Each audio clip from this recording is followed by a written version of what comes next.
Hello, hello, hello. I am going to try to do this. I just was looking at Miss E live stream. She was talking about a little bit of the Charlie Kirk situation. And I'm going to talk a little bit more about that. I wanted to guys show you some debates that were actually going on prior to his passing. And I wanted to, I put the link on my community wall. I'm praying, hopefully, it will work. That I will have some people to come up and have an honest, open conversation. Um, I am really wanting to get some conversation on how people feel about this. I've seen a lot of mixed messages, and some I feel like maybe untrue things, and some things people are just going by what other people say rather than doing their own research. And I just want to have an open and honest conversation with people. And if you are in the chat and you are one of my supporters, will you please come in the chat? Hey, Marilyn, and let me know that you guys can hear me. I'm going to play some debates, and I'm praying that hopefully, God willing, that I can be able to show you these things. Um, and then I want to just do some more open conversations. Um, Let me see. This is fair use. So let me see if I can find it. I just had it. Okay. I want to get your guys' opinion on this. Do it full screen. Um, Please let me know if you can hear me, guys. Thank you for coming, Marilyn. Good to see you, Mr. V. How are you? Good to see you, Miss V. How are you? I appreciate you guys coming through. I was in your live earlier, Miss V. Listening and ghost watching. So yeah, I'm gonna play this, and I want to get your feedback on it. But my link, if you would like to come up, is on my community wall. Hopefully, it will work this time. So if you would like to come up, you are more than welcome. Thank you. Charlie Kirk did. Oh, and this is fair use, fair use, fair use. Okay. And this is one of the preachers. I don't know his name. So I'm gonna have to find that out. But he is a preacher of a black church, and he was talking a little bit about the Charlie Kirk situation. And yeah, let's see what he has to say. And fair use, um, under copyright, I think it's 10107, I believe. This is for entertainment purposes, reactions.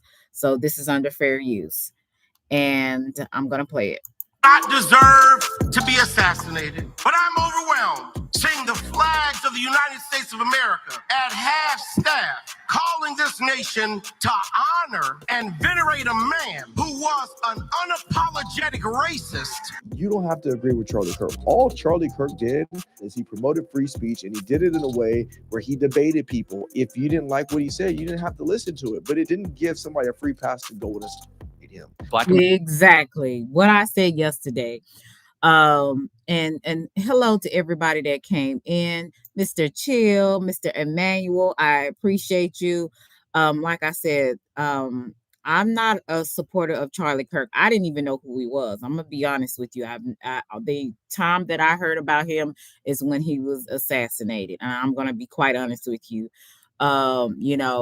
And when I was hearing all of these different rumors, I had to do my own research to see who is this guy, what were some of his debates about, and is he really a racist? You know what I'm saying? Because people are like, is he a racist or is he a martyr? We're trying to, so people had mixed feelings. People had their opinions, and from what I saw in some of the extended clips, not just the little 20-second clips, that he was actually having an open conversation, a debate with people. And you can kind of see people's differences, his opinions, his perspective, their perspective. And just because you're different from another person, like I said yesterday, it doesn't mean that you're a hater. Hey, Russell, how are you? Uh, you said you didn't know. No, I really didn't. I really wasn't into political things. I did like Candace Owens, some of her stance on things. I looked at a lot of Officer Tatum's videos and stuff like that. But I'm gonna be honest with you, I have not.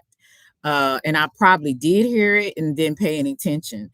And it's unfortunate. And that's why I'm going to have to be a little bit more studious when it comes to what's going on with the politics and things of that nature and who are the players and things like that, because I'm not. And I'm just going to be honest with you on that. So that's why I had to go back and look and see some of his videos and see what they were saying. But this is under fair use. And thank you again, Russell, for yesterday. Americans are worse off today per capita than they were. You agree with that? Okay, good. Yeah. Than in the 1950s. The things he was saying wasn't necessarily false. It was coming from a white guy. I'd love to see a situation where 80%. It was coming from a white perspective. Okay. We have a black perspective because if we're black, white people have a white perspective.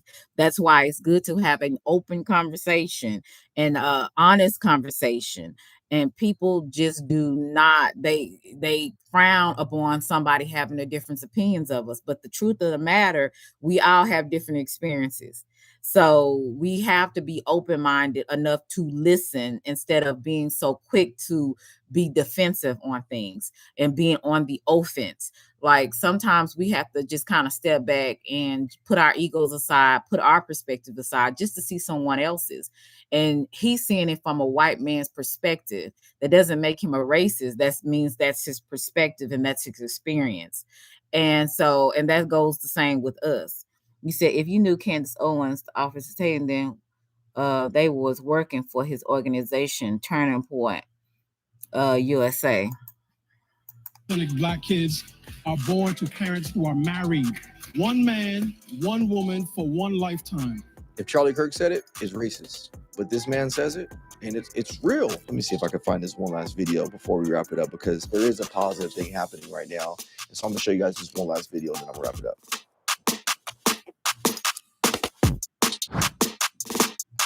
And this video is Charlie Kirk versus George Floyd. What makes a hero in America? And I'm gonna get this person. This is Ryan Tillman's show. So you guys know who I am looking at, and this is under fair use. So let me finish playing it. Yo, what's going on, guys? Welcome to another episode of the Ryan Tillman Show. It's your boy as always. And first and foremost, thank you for subscribing to this channel. It means the world to me. Before we get started today, do me a favor, hit the like button, hit the subscribe button, but most importantly, turn those notification bells on so that way you guys can get notified anytime we drop a new video coming your way. I'm not going to lie to you guys, my friends. Today was very, very difficult to discover, try to determine what type of content I wanted to bring your way. I was thinking about bringing you guys back the regular schedule programming with the police breakdown. Okay, let me stop and kind of fast forward it through here. Now I want to start here. It says a woke black pastor says Charlie Kirk was unapologetically racist. You do not become a hero in your death when you are a weapon of the enemy in your life. Wow. Of anyone. Charlie Kirk did not deserve to be assassinated. But I'm overwhelmed seeing the flags of the United States of America at half staff calling this nation to honor and venerate a man who was an unapologetic racist and spent all of his life sowing seeds of division and hate into this land.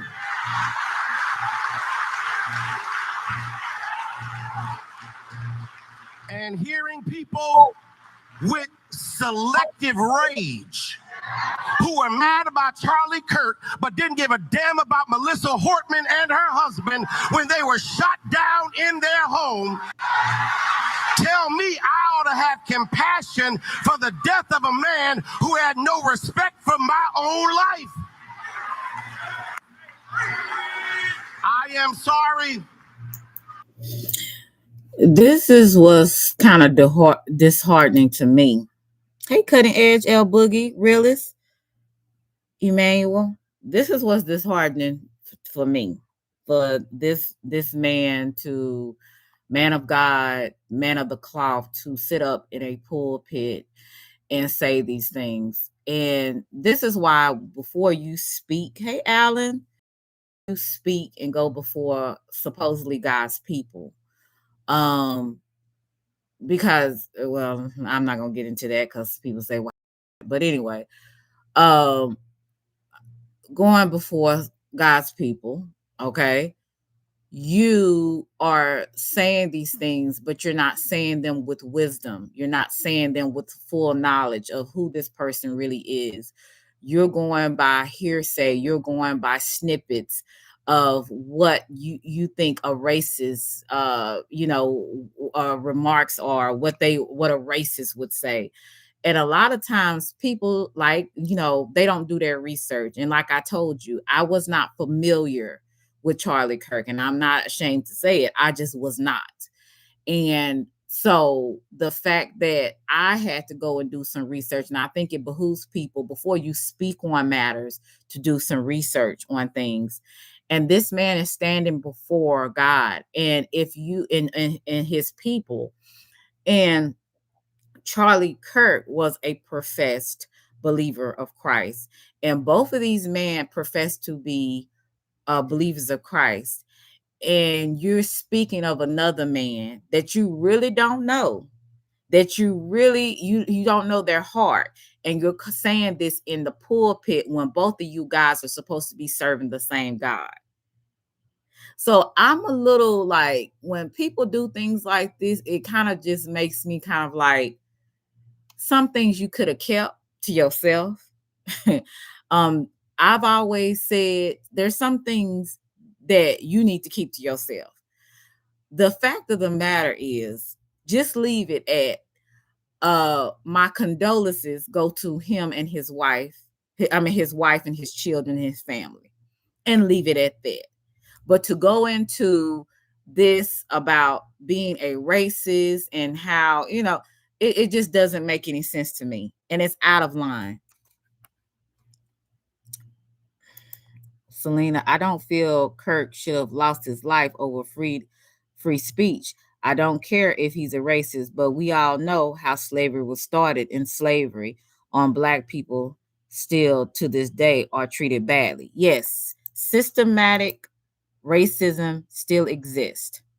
It still exists, right? But they said that we are Africans, right? They say that we come from African blood. But those same supposedly Africans, they also sold us into slavery. Okay. So they are the one, my thing is, I hear what you're saying, and I understand systematic racism still exists. We cannot deny that. There's systems that set up to make minorities, which would be Black people, Hispanic people, and other minorities, to be lesser than. And really, to be honest with you, to me, it seems like the system is meant to keep Black people down rather than the other races in some ways, because other Hispanics and things, they can get loans for certain things where maybe Black people cannot. Let's just be real. So I understand systematic racism exists, but just because it is a person speaking from a white person's perspective, it does not mean that they are racist. They're seeing from their perspective. And I have the link on my community wall. If you guys would like to come up and have an open conversation, you're more than welcome to come up and have that conversation with me. But there's nowhere in Bible where we are taught to honor evil. And how you die does not redeem how you lived. and you don't know how this man lived. You're going by, again, snippets of what he's saying, and did you hear the whole thing first before you make your judgment on someone? You don't know how this person was with people in general. You don't know how this person was with his family, his friends. You are basing on what others say or the clips that you see. You don't know the man. And again, this is not defend Charlie Kirk. That's not it. His life is already, his life is already written. What he did, what he didn't do, his judgment has already been set for him. So I don't need to rally and say, hey, go Charlie Kirk. That's not my job. That's not what I'm trying to do. What I am trying to do is tell people to stop being so closed-minded and look and research before you speak on people's lives, because you really don't know. Okay, that goes for everyone. White, black, Hispanic, Asian, whomever, before you speak on people. You do not become a hero in your death when you are a weapon of the enemy in your life. Ooh, I got to pause it right there. So this is layered. Number one, maybe it's just me. Maybe I'm insensitive. Maybe I'm dumb. I don't know. Maybe I'm dumb. But I choose to believe I'm not dumb. I believe I'm pretty educated, and I can recognize somebody who's racist when I see one. What's interesting about this is, like I've said, as I've met Charlie on multiple occasions. He's a good dude. His wife is a good dude. And a lot of times when he was talking pure facts, and not facts from his own state of mind, but facts that you can go look up, historical facts. And the way he delivered it made people uncomfortable.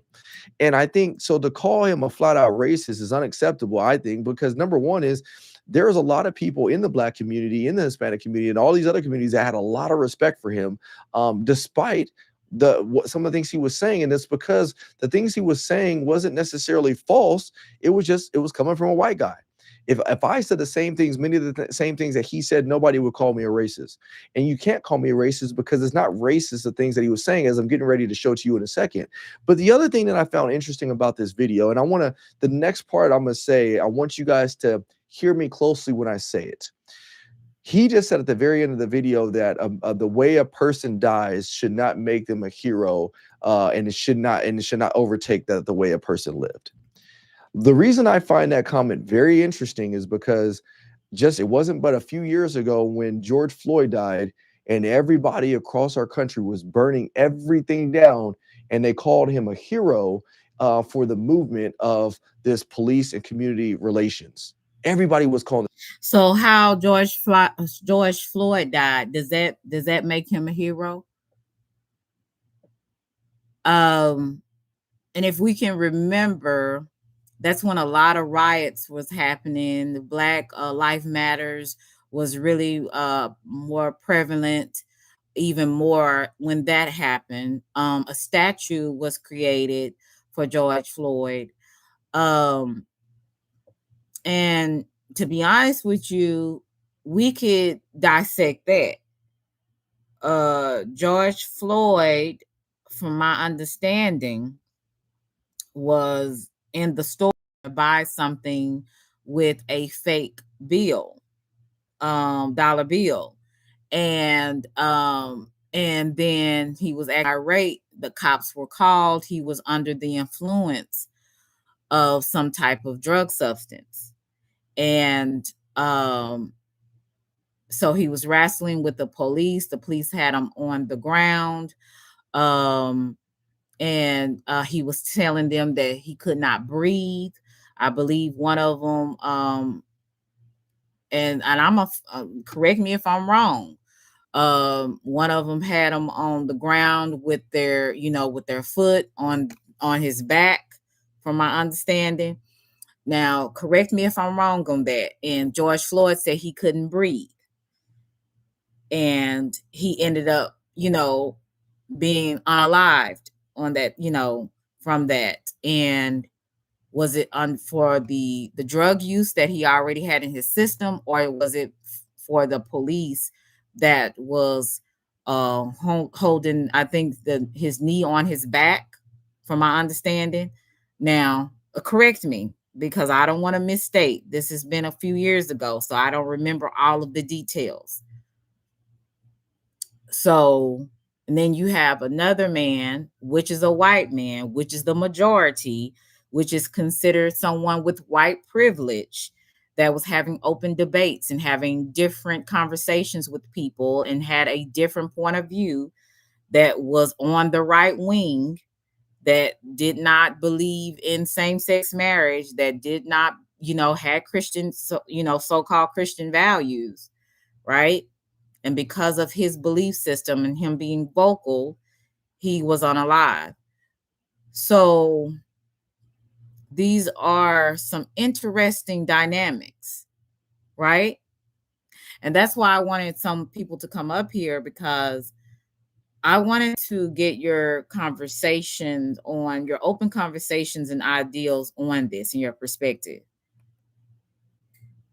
This man a hero. But when you look at his track record, and I don't normally do this because I've always said, and I've said it to the very end, is I always say that we can't always just take a person's track record and just try to label them as, this way, when there could be things that have changed. And the only reason I say that is because from a biblical standpoint, God did that a lot of times with people. You can look at the thief on the cross. But for this example, I want to use it. According to this man's same narrative, this pastor, whoever he is, according to his narrative or according to his theology. Okay, let me read some of the comments. You said the irony is, one, George Floyd and Charlie Kirk died neck injuries. Wow. Both have the same birthday. The Lord moves in mysterious ways. How the F you fly flags at half-staff for Charlie, but not for all those kids that died? Correct. Because there was some children a few weeks ago. It was, I believe, 2 children in the Catholic school that were unalived by a I don't know, I think he was a transgender woman. I believe the young woman, a man, I don't know what you would refer, it was 21 or 18, I'm not sure, but he was a young man, but he knew better, and he went into the same Catholic school and shot 2 children, and he injured 8 children. Okay, he injured 8 children. And so there was not any flags, from my understanding, that was have flag, what did she say? Flags. Yeah, there was no like anything, I would say, that would recognize those children that passed, the children that were injured. And these are small children at a Catholic school. So I don't recall that either. Fatty, you said there was a false narrative. He had drugs in his system. It was a false narrative. Okay, we're gonna go into that, but I want him to finish Ryan Tillman show, and this is under fair use. Then we should have never even looked at George Floyd in the way we looked at him. And to make it even more personal, as I actually have met George Floyd's brother, really good dude. I liked him. We connected. We had a good conversations. And so I'm not taking anything away from or trying to damage anybody, but according to his theology, George Floyd was not a saint by any means. He had multiple arrest records. He had multiple track records for doing criminal stuff, and he wasn't complying with police when he died. And again, we can go on and talk about the way he died. Now, I truly believe that the officers could have handled that situation different, and I'll be the first to tell you that. But the way they portrayed it and the way people, they went out into the streets and they vandalized people's property. They hurt people. They were hurting police officers. The way we burned our own state down.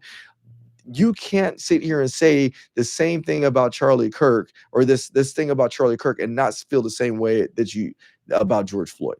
I mean, according to his theology. So if his theology is true, then they should have never been doing the same thing for George Floyd. There shouldn't have been any murals or statues for George Floyd based on the way he lived. So that's where I hate the. And he's correct. That is hypocrisy. And I don't care how there's no other way to look at that to me, because if you're going to do one for the other, do it for the other person. And just like what Fatty was saying about the children that were unalived, they need to be recognized, a memorial for them. It needs to be, it needs to be more light shine on certain things like that.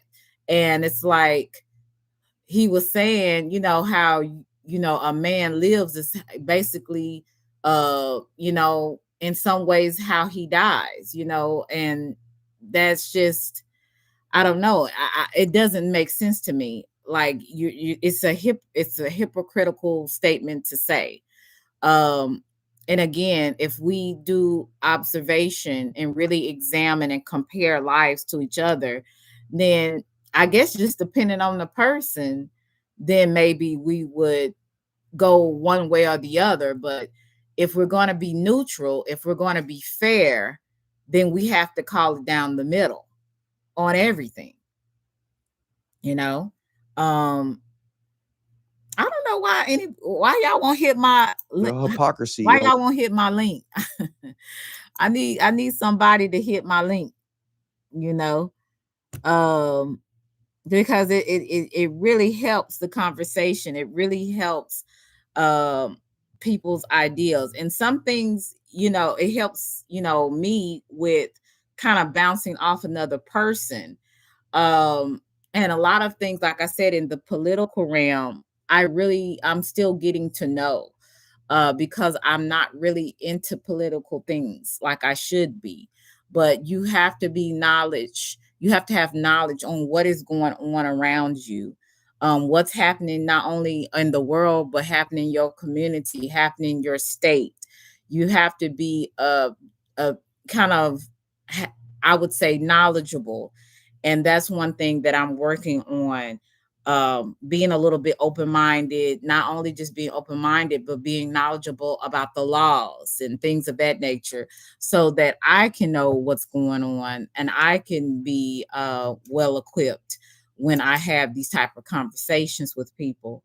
So please come up. I would appreciate it. A lot of the things that we're seeing, a lot of the narratives that we're seeing, because it's like this double standard. If it happens against us and it's, all heck breaks loose, but if it happens to somebody else and it's, we brush it under the rug. No, I believe that, no doubt about it, you don't have to agree with Charlie Kirk. All Charlie Kirk did, whether people like it or not, is he promoted free speech, and he did it in a way where he debated people. And if you didn't like what he said, you didn't have to listen to it. But it didn't give somebody a free pass to go and assassinate him.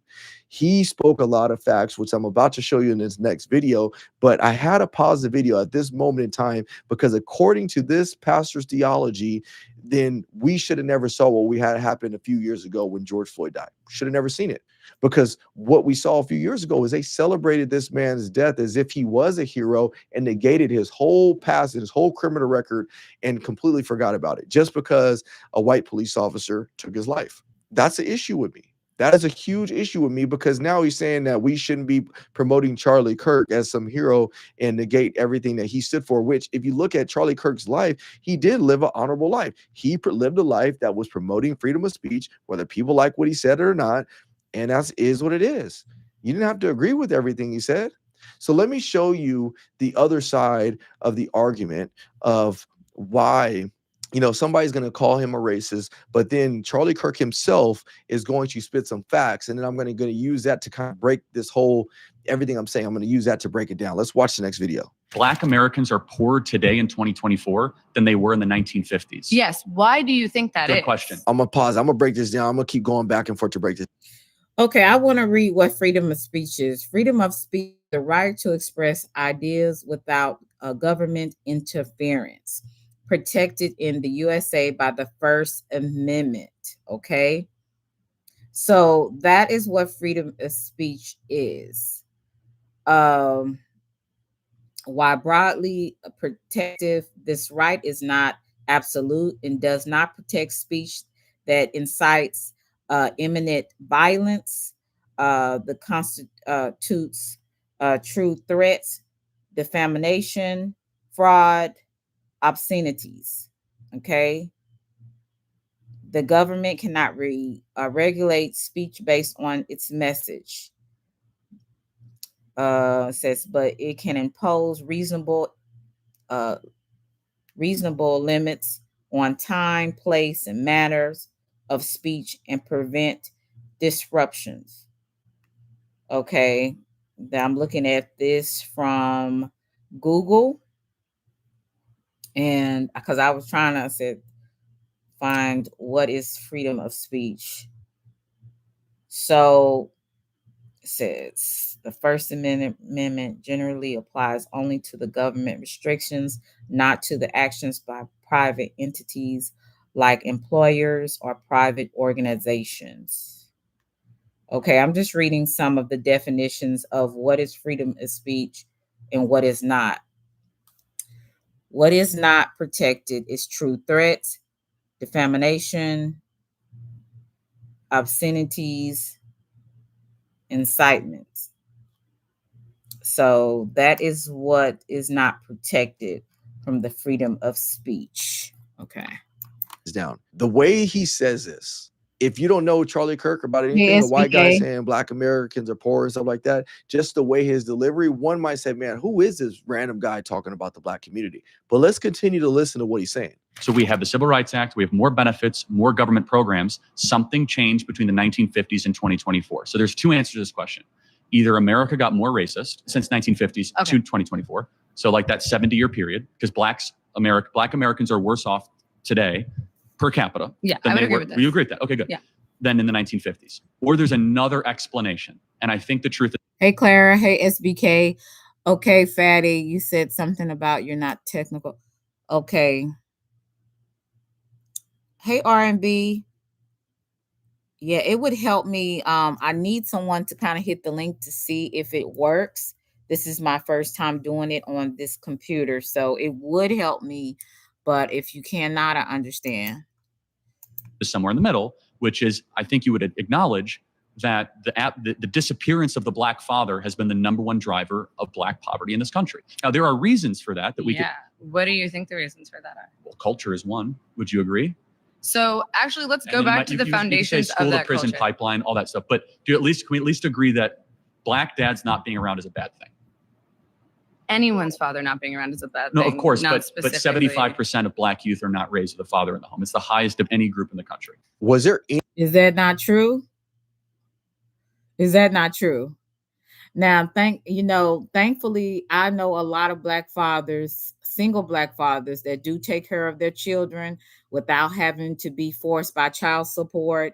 They do it because they love their children and they brought their children in the world. And they understand that that's their responsibility. And they are Black.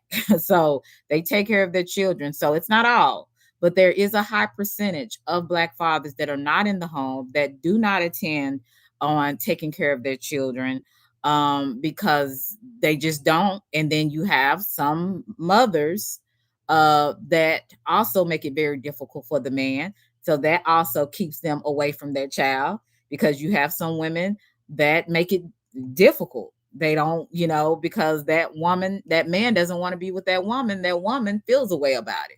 So that's a factor, and that's a percentage of why some Black men are not around their children. But some Black men are in prison, and some Black men do not, if they don't want to deal with that woman and they don't want to deal with their child, they won't. So, but again, I do know a lot of Black men that do take care of their children, but we cannot negate the fact that a lot of it, sometimes it is a high percentage of males that are not Black males that are not in their child's life and not in the homes. Okay. I focus more on the ones that are, but I cannot take away that it's a lot of fathers that are not. I told you guys that I work in the school system where most of the children, 50% of the children in the school system where I work in the district is in foster care. They have their mother or father cannot take care of them due to circumstances where they're in prison, jail, or they're unfit. And if they are at home, they're usually with a Black mother or grandparents or a grandmother. And father is nowhere to be found. And it could be for various reasons, but we cannot deny the fact that it is what it is. Okay? Anything about what he just said that was false. You see, what people are missing is the message that he was preaching right now. It is a hard pill to swallow, especially coming from a Black man.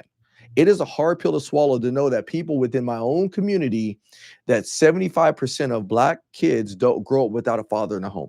That's a hard pill to swallow because I know we can be better. We absolutely could be better. Somewhere along the lines, though, I feel that we've gotten away from having high standards for ourselves in general. I'm not just talking about the Black community, but I'm also talking about people in general. But as it relates to the Black community, that is something that it comes close to my heart because I want to see the next generation succeed. And as somebody who travels across the country, speaking to so many different schools and so many different kids and spending time in some of these urban communities. Hey, Nature Over Everything. Thank you for coming through. Let me fast forward it. I'm gonna go back to this pastor. I think it's another pastor. Yeah, this is somebody else. Okay, go this one. Habit is in trouble, right? I got 3 kids. I'm raising my grandchildren's parents right now. So my vision, I'm pointing my scope downrange. I can't go back to my ancestors. I honor them, but I can't go back to them. So let me tell you what my vision for 2040 is for the Black community. Did you catch that he said he's raising his grandkids' parents right now? That is as forward thinking as you can think, believe, or do. Like, I never even looked at it from that perspective. Like, Let's see. I'm gonna go back a little bit. We get so focused on the past and the racism of the past and all these people that were doing this and that, and we lose track of what the future could look like. And I saw this video of this man that was talking about what his focus is. So let's watch that video because I think it's all going to tie it all together. Culture that pays more attention to the society that his ancestors endured than the one that his descendants will inhabit is in trouble, right? I got 3 kids. I'm raising my grandchildren's parents right now. So my vision, I'm pointing my. So yes, if you're a African American, our ancestors endured so much that we could not even. I don't even think we're strong enough to endure what some of our ancestors, our grandparents, our great grandparents, our great great grandparents had to endure due to racism. And like I said, the world was set on systematic racism. You know, there was always a group, a class that wanted to be more superior, and they conquered by power and control. So we know that that's a factor in the world that we live in today. But at the end of the day, even though we have systematic racism and systems that are meant to keep Black people down, we have to also keep moving forward. We can't allow the past and what already the system is set place. We have to keep pursuing and being determined about having a better life and not letting anything, not any system stop us from doing it. And I understand some people say, well, how can you do that when some systems are meant to keep us down and to destroy us? And that's about, it's a lot of people that have went against the system and they have continued and become who they wanted to be.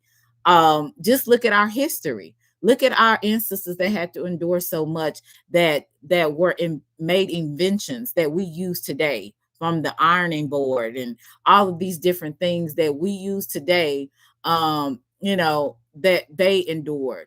Some of our civil rights movement, players, Rosa Parks, and all these people that have had a system to destroy them, meant to destroy them, meant to keep them, down and inferior. And we had to keep going and being determined about being treated right and being equal, just like any other human being. And we have to do that today. So this man's mindset is saying, I honor my ancestors, I honor what my people had to go through, but at the end of the day, I have to keep going and be determined to be a better example for my generation coming behind me. And that's what he's doing now. And I think that is a powerful thing, a powerful mindset to have. And it can also be a realistic, because some people are so, hooked on, we can only go so far because we're Black, and because of the powers that be. To a certain extent, I understand that. But I believe also that, systems, molds were meant to be broken. Systems were meant to be broken. You can be able, as long as you have the heart, if you have the work ethics, if you have the determination, if you have the mindset that no matter what's is in your way, you're going to keep going.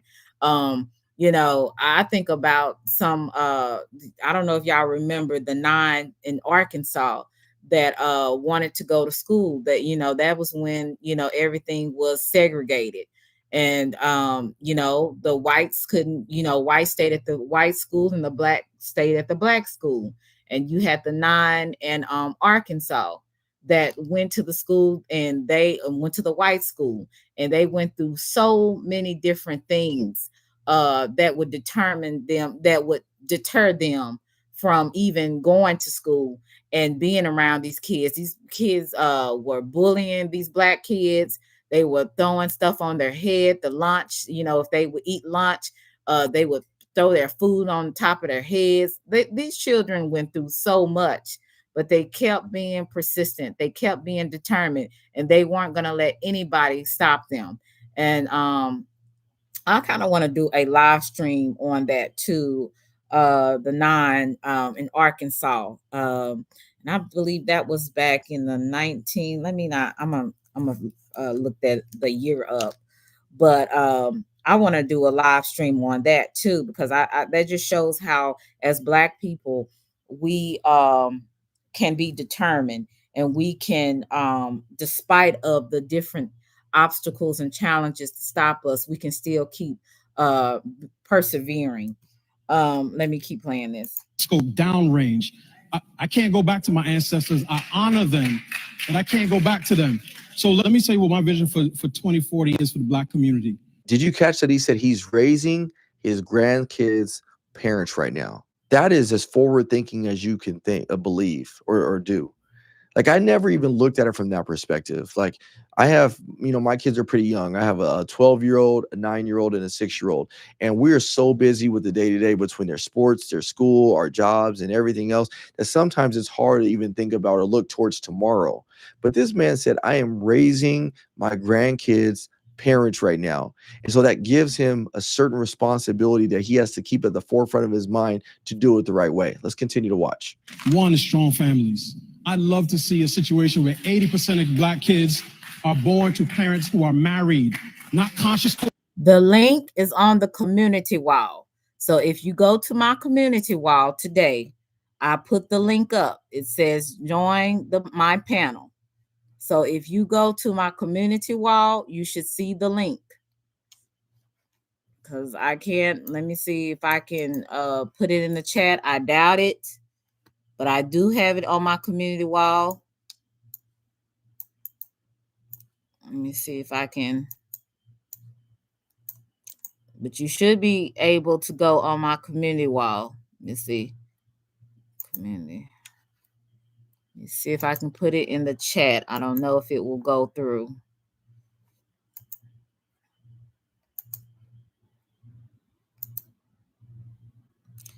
Try it and see if that works. Hopefully it will. Parenting, not child support court, none of that. Married. One man, one woman for one lifetime.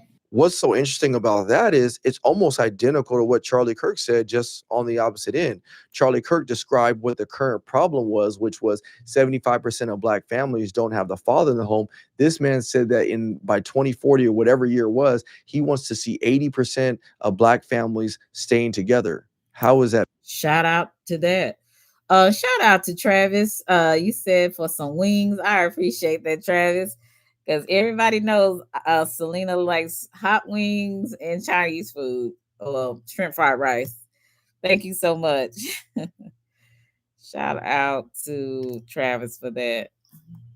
Bad. We're talking about doing better as a society, but yet because of who the messenger was, it was racist. This man said it, and it's a great message. I'd like to see us return to the faith of our ancestors. People talk about reparations and all sorts of other stuff. The one thing that Black folk today don't want to take from their ancestors is the faith that got them through slavery and segregation. I want to see. If Charlie Kirk said it, it's racist, but this man says it, and it's real. It's real. Sam. Like what he's saying is true. We're so focused on the past, but why are we not focused on the faith that? Yeah, I know, Action. I knew it was you. Hey, Slim, how are you? I put the link in the chat, so if hopefully you guys can catch it. God gives us today that we can use to get us and propel us to where we need to go. I want to see not just making the bar in terms of education. I want Black kids who feel they have just as much opportunity to become a nuclear physicist as they do to play in the NBA. I want to see entrepreneurship. We don't need more government. Please, not just Black folk, but we as a country have been on that teat so long, we've never seen it engorge because it never gets time to fill back up. So, entrepreneurship, I want us to value life. And the last thing I'll say, I want us to have a positive culture. We should stop commodifying and glorifying Black death, the degradation of Black women, and drug use in our community. What y'all think about that? What y'all think about that? So seems like from what he's saying, sometimes as a Black community, we can kind of glorify, not kind of, but we do glorify things that are not productive to our people, right? But then we want to holler the white man doing this. But from the last time I checked in Chicago, it ain't the white man killing other Black people. It's Black people killing other Black people. I just got to call a spade a spade. Okay? So, I mean, there is a lot of police brutality. We know that. It's history. We got it. We understand it. But what I see most of that's going on is other Black young men and women killing other Black young men and women because they can't have a conversation. They can't have a disagreement. They can't even have a fist fight. They have to unalive another person because they don't like a person or they disagree with a person. Right? So we have to start taking accountability for our own actions and quit blaming other races, other groups for what we do to ourselves and to our community. We get the drugs from the white folks, but we put them in our community and we sell them and poison our people in our communities. So I'm just asking a question, like, when is it that people are going to start? When is it where some Black people are going to start taking accountability for their own demise? Yes, we got systems out there to keep us stagnated, to keep us bound. But what do we do to ourselves and others that look like us? Years ago, I read this book called The Willie Lynch Syndrome. And I don't know if these were real characters, but some of the things that they described, that's kind of like what we do, what the techniques and the diabolical things that, is going on today is what was being used in the book, like putting slaves against the other slaves because of their skin color, having one in the house because they're lighter skinned and having the other in the field because they're darker, less, or feel like they were less attractive, right? See, they set systems to make us go at each other and we play right into it. So we have to take some accountability for that, because a lot of times we do it to ourselves. We do it to each other.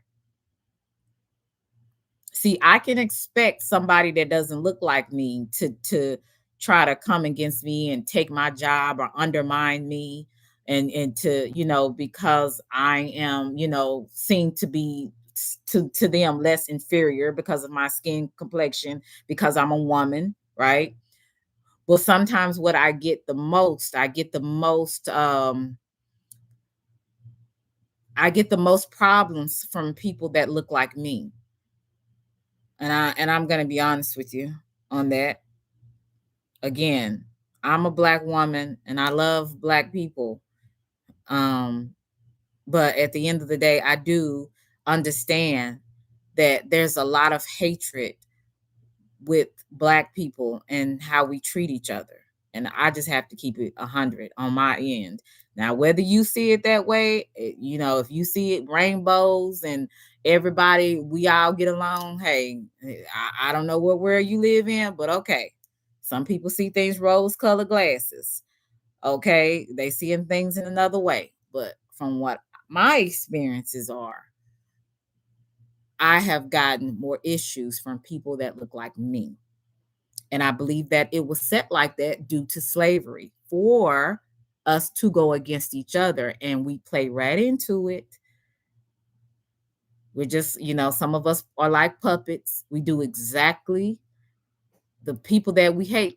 Some of these people, they hate white people, but you play right into what they want you to do to other Blacks. And that's not all white people, but I'm just saying that's the powers that be.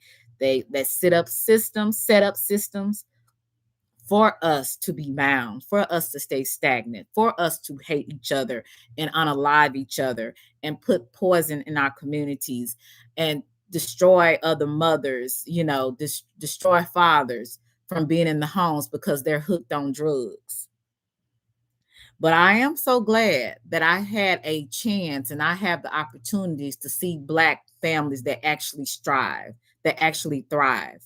I've seen a lot of great Black families with the mother and the father that took care of their children, that stayed in there and survived with each other.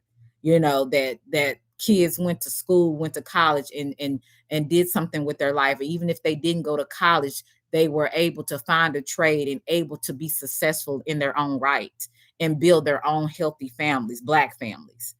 So I see the other side.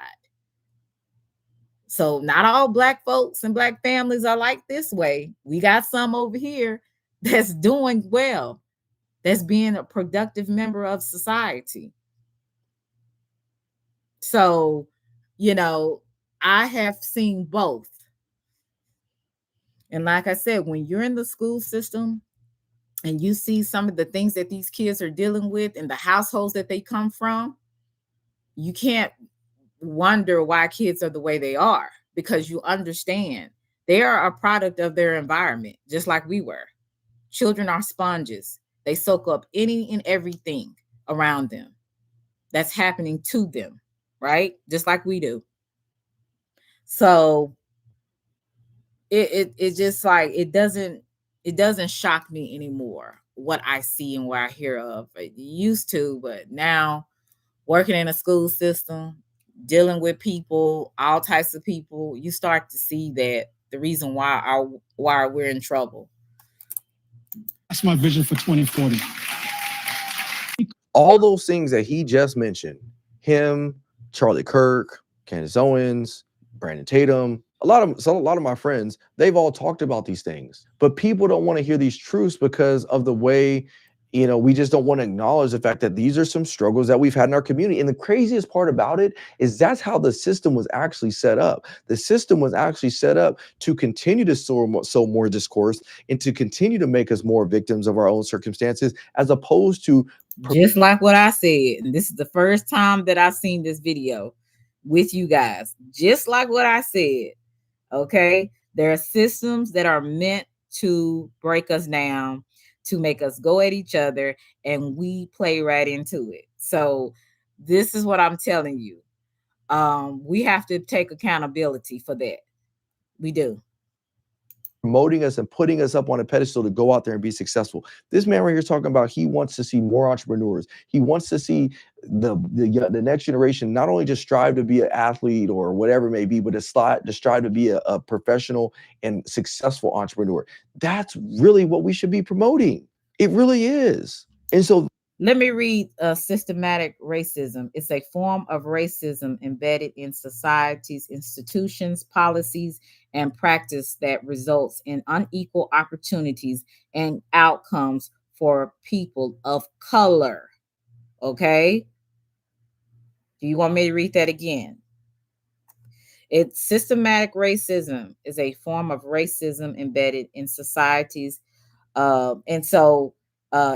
Institutions and policies and practices that result in unequal opportunities and outcomes for people of color. Okay. So there are systems, just like I said, there are systems to keep minorities at a certain level. If we abide by those systems, we will continue to be in poverty. We will continue to be our own worst enemy. What this man just said and what he described is something I truly want to see for our next generation. I know we can do it. I love being African American. I love it. I absolutely love it.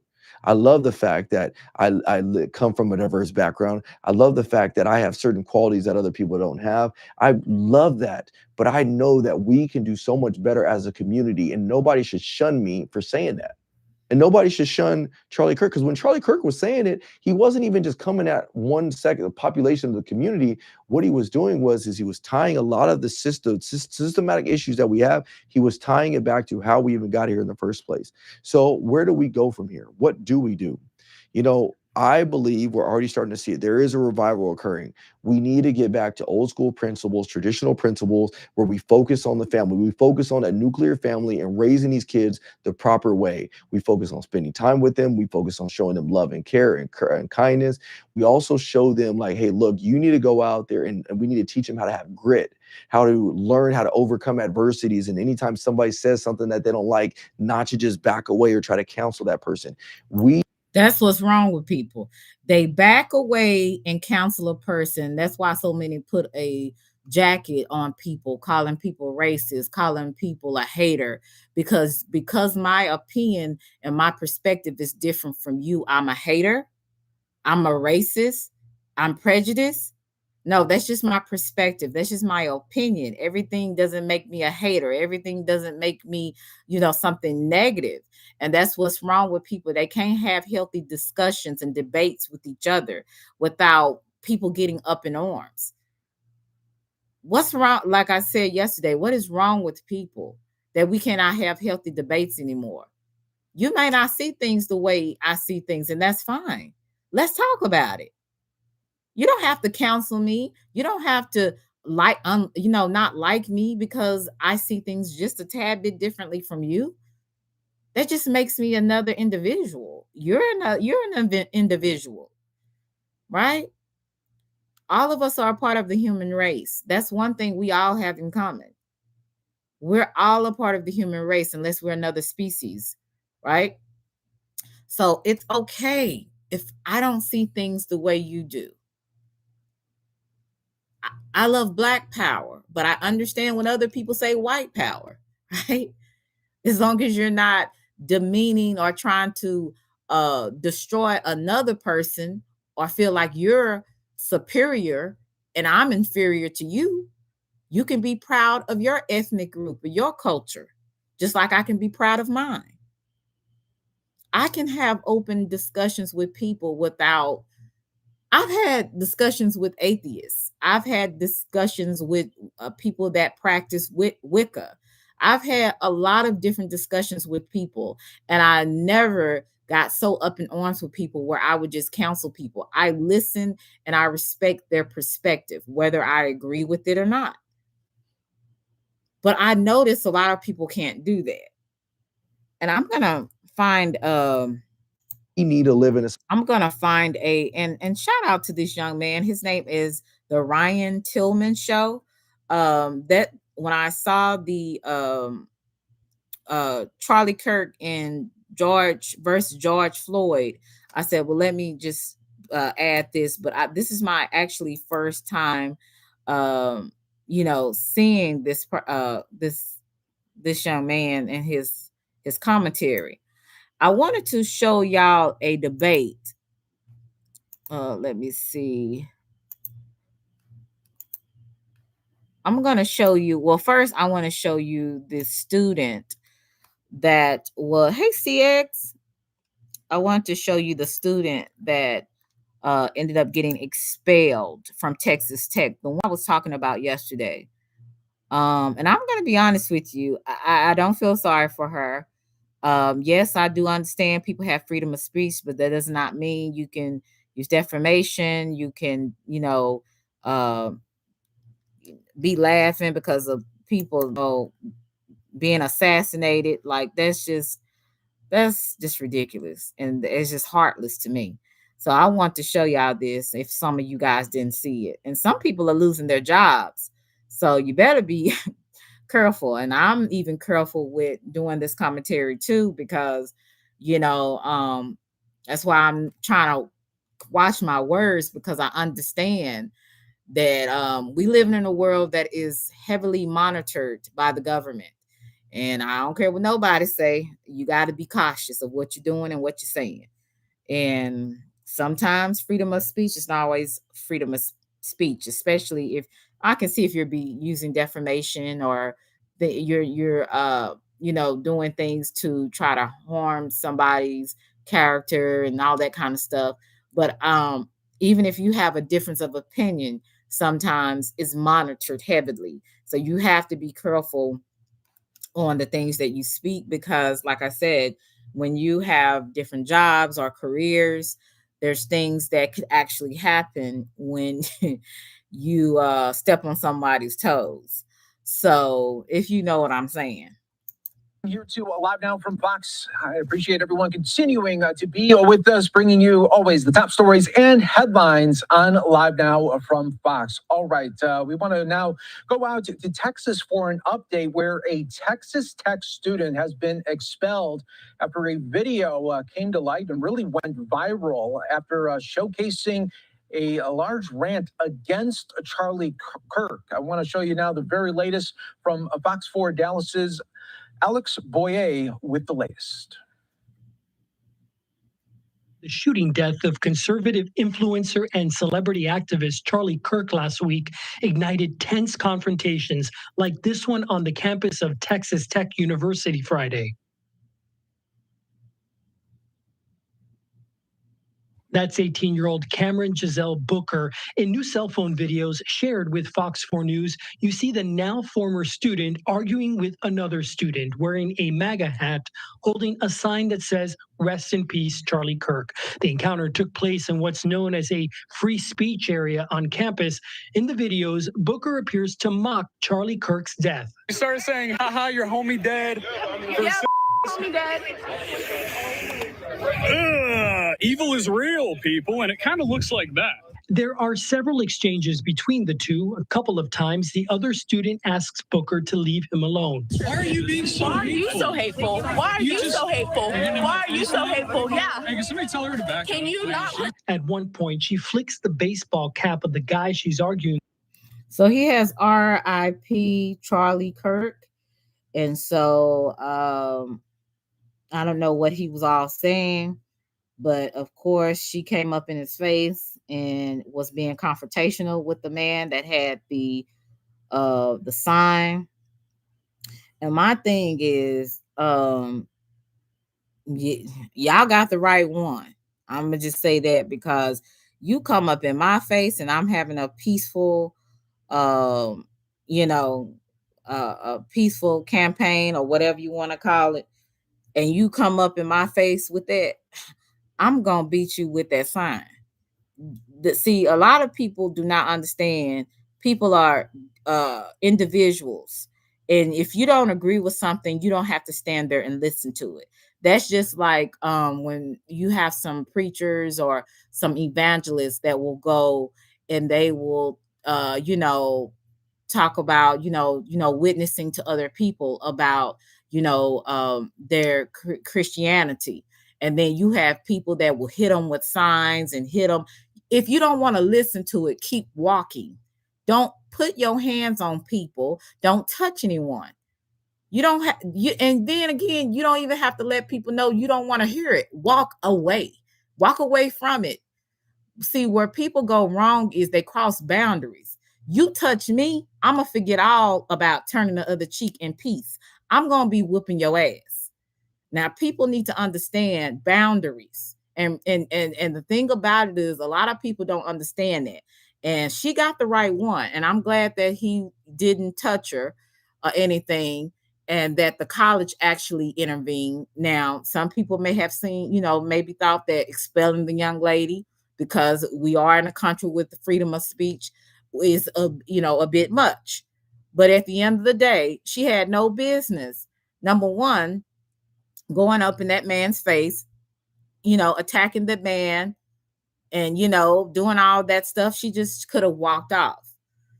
But, these people get too out of hand. And, you can't, when people don't respond and they don't care nothing about you being a woman or a black woman or whatever, minority woman or whatever, white woman, whoever, you up in somebody's face like that and they hit you, look, you get what you get. If you don't like something, walk away. You don't have to sit there and listen to it. No one is forcing you to sit there and listen to it. Like, just stop. With presumably what led to her arrest for misdemeanor assault, although the police report does not include that detail. After her arrest, Governor Greg Abbott amplified the incident with this message and image on X.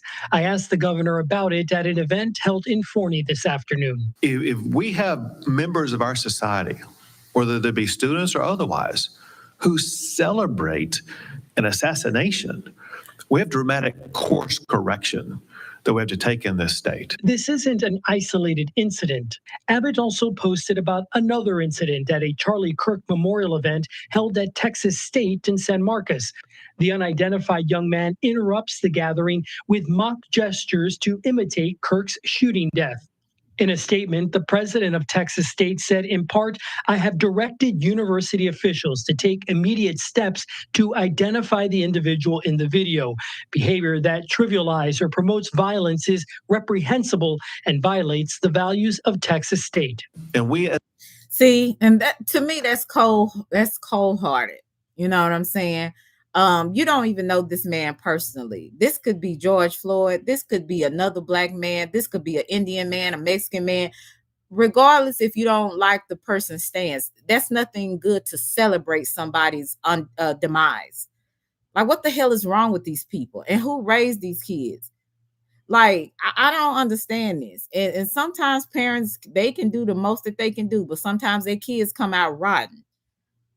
What makes it right for you to feel like you can sit up there and glorify and be laughing like something is wonderful that somebody was assassinated? They act like this man was Hitler or something. Like, what is wrong with people? I cannot understand this. I cannot. This is so wrong in so many different levels. So wrong. It could have been anybody. It could have been somebody black. It could have been somebody, like I said, Indian, Asian, Hispanic. It could have been anybody. And it still doesn't mean that it's right. We got to start getting back to what is right and wrong is wrong. And unfortunately, some people are so screwed up, they don't know the difference. That's what's sad about it. As a society, we as a state must send a signal that behavior like that, celebrating an assassination, is wrong in a civil society. That was Alex Boyer reporting there. And we all, and I have my opinions about certain things, but with some of these politicians. But at the end of the day, people got to start looking at their actions and putting themselves in other people's shoes. This man had a whole family. He had a mother, a father, just like George Floyd had a mother and father. They had people that loved them. They had people that loved them. And that's just wrong. I'm sorry. I don't care what nobody say. I have the same compassion for George Floyd family that I have for Charlie Kirk's family. I have compassion for their families and what they have to endure because they were loved by somebody and somebody's. I just don't understand how people think that things that they do is okay. I don't understand it. So I'm gonna they're trying to find the other young man. I know for the young lady, she was expelled from Texas Tech, and she should have kept her big fat mouth quiet and kept walking. You know, whether she was happy about it or not. Like I said, some things just don't need to be said. And this is not the time when someone just got assassinated to think that's funny. What if that was somebody you loved that got assassinated? That got shot in the neck? That was 31 years old, had a family. What if it was somebody you loved? Like, you just put yourself in other people's shoes. And it's so hard sometimes for some people to do because they're so selfish. They're so cold-hearted that they can't. They can't fathom. Let me stop looking at because I get a little I don't know. I be feeling like I don't quite understand people, you know, and I'm not the smartest person in the room, but some of the stuff that is people be doing is just don't make sense to me. And it just makes me it just kind of pisses me off a little bit. I want to show a debate about Charlie Kirk and who he was debating, a black young man, about I think it was the DEA. Let's see if I can find it. Okay, I found one clip I wanted to show you, and this is under fair use.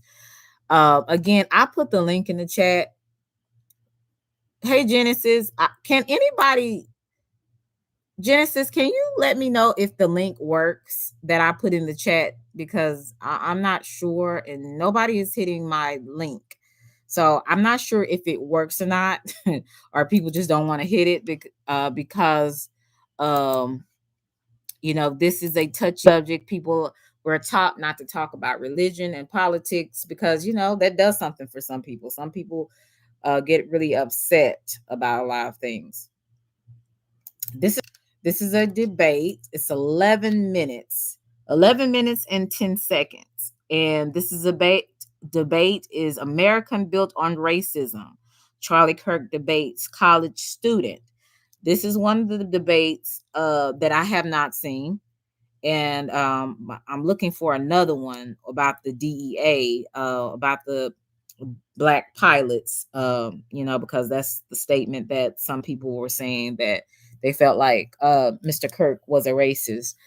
So I want to find that so we can go over that. But I'm gonna share this fair use YouTube for entertainment purposes only. View, especially when we're coming now into DEI and we're coming into defunding Department of Education. We're coming to taking the Tuskegee Airmen out of StreamYard. of that being taught. That has been reversed, just for the record. Okay. Tuskegee Airmen. But there's been multiple other things besides Tuskegee, but also like, you know, the whole debate on critical race theory, teaching slavery in schools, teaching Black history, et cetera, et cetera. Okay, Clara, how do I do that then? You said the wall is not StreamYard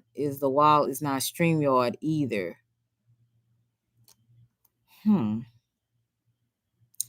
You said the link you drop is not. You know what? I'm going to have to find out how to. The link is not working. I'm going to have to find out how to do that. How to put this on StreamYard as well. Okay. I'm sorry about that. I'm going to have to do, you said, are you on stream? No, I'm on YouTube Live. I'm on the YouTube live stream. Okay, well, I guess I'll be doing the talking to myself. I'm sorry about that. I know Russell wanted to get up and somebody else wanted to come up, but I am so sorry. I'll figure it out the next time. Etc. These are things that are being targeted specifically when it took years and years to even get them in place. I think that this country is built on using the Bible, not even 100 years ago, to defame and to dehumanize Black people. There has been use of the Bible specifically when people used to come into the church and talk about how slaves should obey their masters, and how that's what the whole relationship between white and Black people were.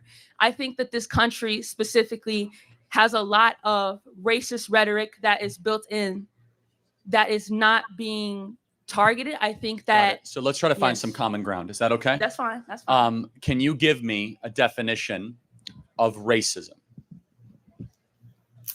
Racism, in terms of, I will say, okay, before I use the term, yes, so I want to make sure we're that's talking fair. about the same thing. Is that cool? Yes, that's fair. I will say that I will state that I am biased because I will be speaking as a Black person, specifically from the United States of America, and not anywhere else. But I will say racism is a discrimination against people of a minority that does not have a. Okay, what is racism? Racism, without using the word. Can't use the word racism. Can't use the word. That's I'm trying.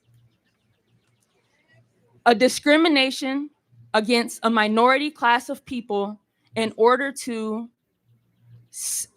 create an imbalance in the society or a hierarchy based on something that is undetermined as of color, race, the color of your skin, or maybe even color of your skin. Can you be racist against Asians? Yes. Can you? Okay, so prejudice from the dictionary says prejudice, discrimination, or antagonism by an individual, community, or institution against a person or place of the basics of their membership, in particular racial or ethnic group, typically one that is minority or marginalized.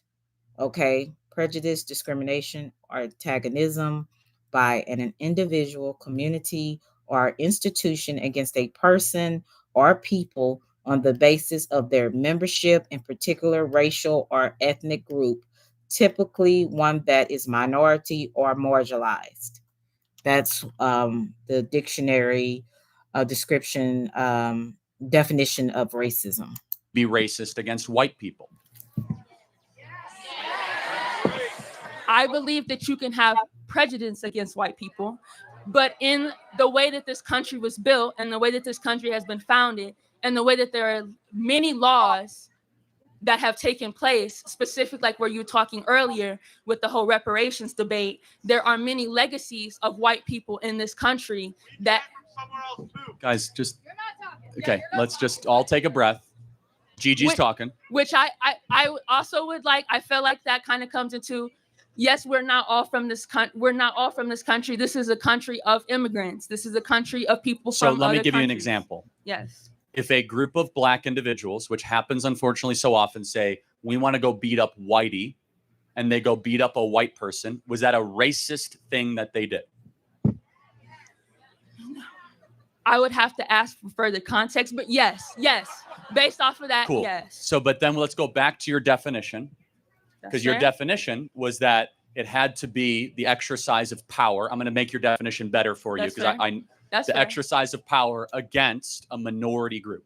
Yes. But in that case, it wouldn't be, because it would be a group of black individuals versus a white individual. Correct. So wouldn't a better definition of racism be a human being or institution prejudicing or stereotyping against anybody else because of their race? So can y'all answer that question in the chat? If you need me to go back, I want you guys to answer the question that he asked. I'm gonna go back. I think it's interesting. Group. Yes. But in that case, it wouldn't be, because it would be a group of black individuals versus a white individual. Correct. So wouldn't a better definition of racism be a human being or institution prejudicing or stereotyping against anybody else because of their race? I do agree that is a better there's a better definition in terms of how racism is used in society, in terms of setting people behind not having equal amounts of opportunities in these institutions, specifically colleges, jobs, et cetera, hospitals. But that is my point. I feel like in this country, we don't talk about enough. And I think that under this presidency, Don't talk about what enough? we don't talk about the history and the impact of long-term racism in this country against minorities. Can I just press pause? Yes. That's all we've talked about the last 5 years. I mean, but hear me out. 1619 Project. We have entire black dedicated channels on Pluto and Hulu and Netflix. We have reoriented the entire national dialogue to have nonstop race obsession. So I think we've talked about it thoroughly and properly. So do you think that black people in this country have equal opportunity and are treated equally as white Absolutely. people? So let me prove it to you, okay? So Gigi and Charlie. What can Charlie do that Gigi can't do? Okay, I don't know anything. I don't really know much about you. I don't know Based on the what law. you're capable of. No, just on the law. What am I allowed to do on the law that you are not allowed to do on the law? On paper, nothing. That's equal opportunity and equal treatment, right? On paper, yes, that is true. Like, I was born under this country. I am a citizen of America. I am an American. I am a Black American. I am a follower. I am a child of God. We all are. I 100% stand on that. But I think that basically what I'm trying to get at is I feel like in order for us to have these conversations and to keep having these conversations, we need to have a specific platform that we're able to meet each other on the common. Yeah, we need honest conversations. We need people that are going to be honest on how they feel, what they see.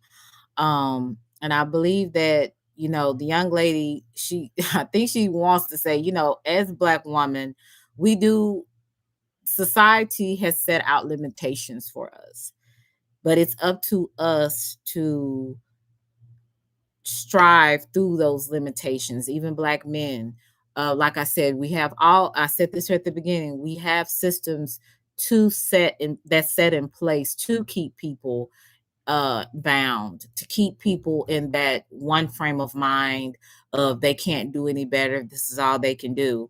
But that's why it's up to the individual to be determined about making their life better, about finding a career or finding something they enjoy doing or that helps them to make the money, the wealth that they need to build on their life and their family's life. Like, there's always a way, but you can't give up. That was one thing that my grandmother and my family instilled in me, that regardless that you're a Black person, you're a Black woman, you have to keep being determined about what you want in life and never stop until you get it. One thing that keeps encouraging me is when I see some of my older cousins and the professions that they're in. Some of you guys seen that I have a cousin who is a judge in Austin, Texas. And she went through a lot of different trials and tribulations as a Black woman to get to where she is. She had to compete. She had to be determined. She couldn't give up. She was dealing with, white kids from Ivy League schools, from the best schools. So she went through a lot of different things with competing, just as not only as a woman, but as a Black woman. And as I see people like that in my family and how they are where they are, not because it was given to them. They had to fight for it. They had to be determined for it. They couldn't give up. They had to keep, going to school, making good, the best grades, for their GPA. They had to keep pursuing their dream. And that's, so we have to, as Black people, as minorities, even though there are limitations that are set for us, we have to break out of those limitations. And that's going to be up to us. It has to be up to the individual. Hey, Ryan, I'm going to read some of the comments. You said, Fatty said, okay, you said, young people have a heart and energy, but they almost never have all the facts, right? Why couldn't he debate Riz Islam, 19 Keys, or sheared anyone in particular? My opinion to some. He went to some of the colleges. I'm not really sure. And I'm gonna, while you're saying that, I'm gonna see if he has some other debates with somebody that was a little bit more well informed about politics and history and things of that nature. Because when you're dealing with this kind of stuff, you have to be well equipped. You have to know the amendments, the Bill of Rights. I mean, you got to go into history of the presidents and everything else. So you got to be well equipped when you going into these type of debates. Me personally, I would have to do some studying and some reading before I go into these type of debates, because this is some stuff you better know your history if you're standing up there talking to Riza Islam and all of these different people. You better have your facts. So I'm gonna see, but I don't know of anyone because I haven't seen all of his debates, Fatty, so I don't know. He said, we have been talking about it almost 100 years. He said Charlie Kirk would debate anyone, always with respect. He never once did get into his feelings. He always begged. Okay. Yeah, Genesis. He said, I would ask her some historic freedom fighters' names who was done what she thinks she needs to be done. Okay. Thank you, Ryan, for coming through. Let me keep playing this.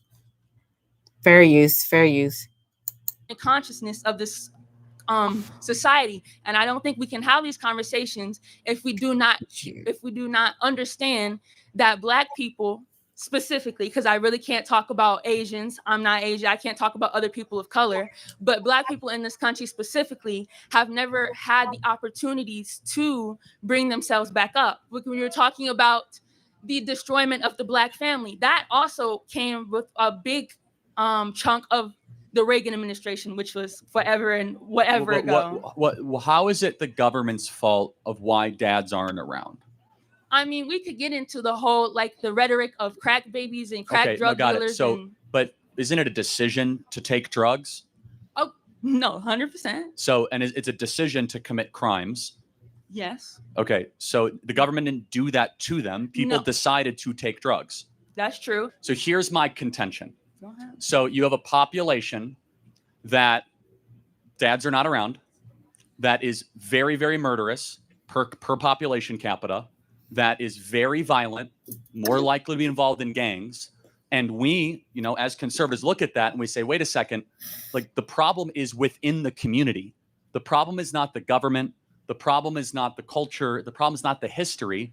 Instead, really what needs to happen is Black leadership, Black pastors, and Black dads need to go into the Black community and say, we're better than this.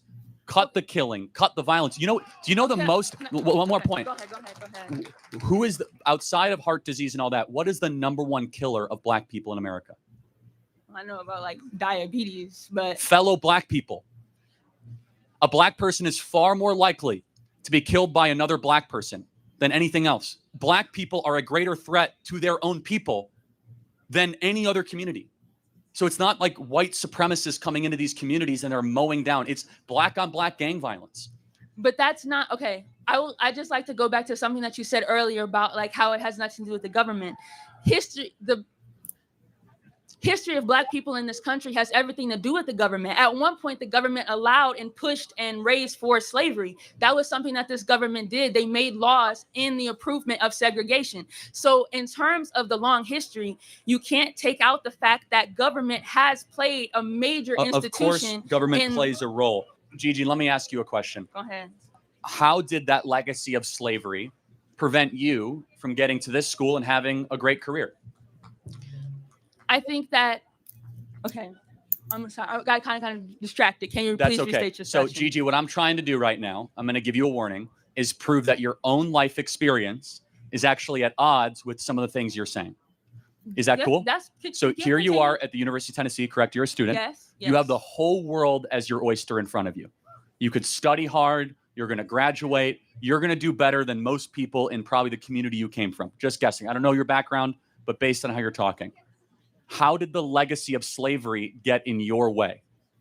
I would say the legacy of slavery got in my way in the way that I am not a legacy child here.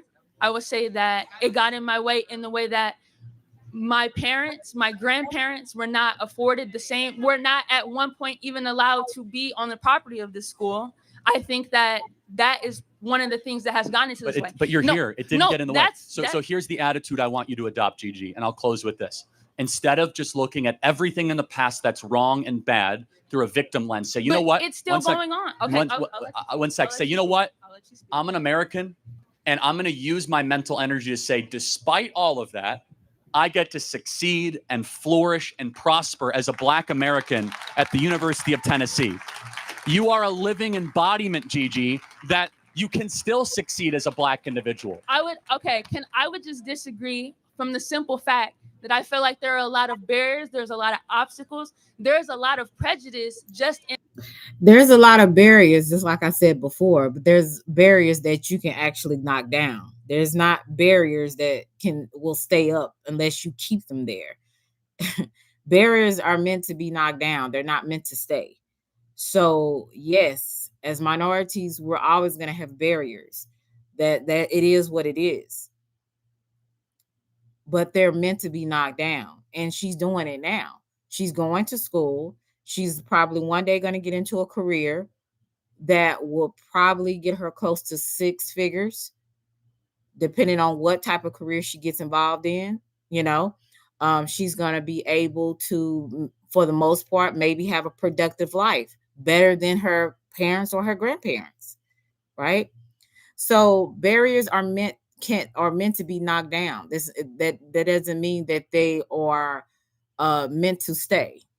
And that's what I was telling you before, what I learned growing up. My family always instilled in me that, hey, you don't have to be broke. You don't have to not be out here being somebody's baby mama. You don't have to be working a job getting, $10 an hour. You can actually succeed if you choose to. It's about hard work and having a good work ethic. And again, being determined and not allowing your barriers to get the best of you. And that's what everyone, including minorities, need to know that. And somebody might look at me and not even assume that I could How even do you get know into what they're the thinking? universe. I'm not saying that I know what people I don't know what people You just are said thinking. that. I'm saying I can assume from prejudices that I know exist in this country. Hold on a second. even I in got to go this day time and out. age. And you know what?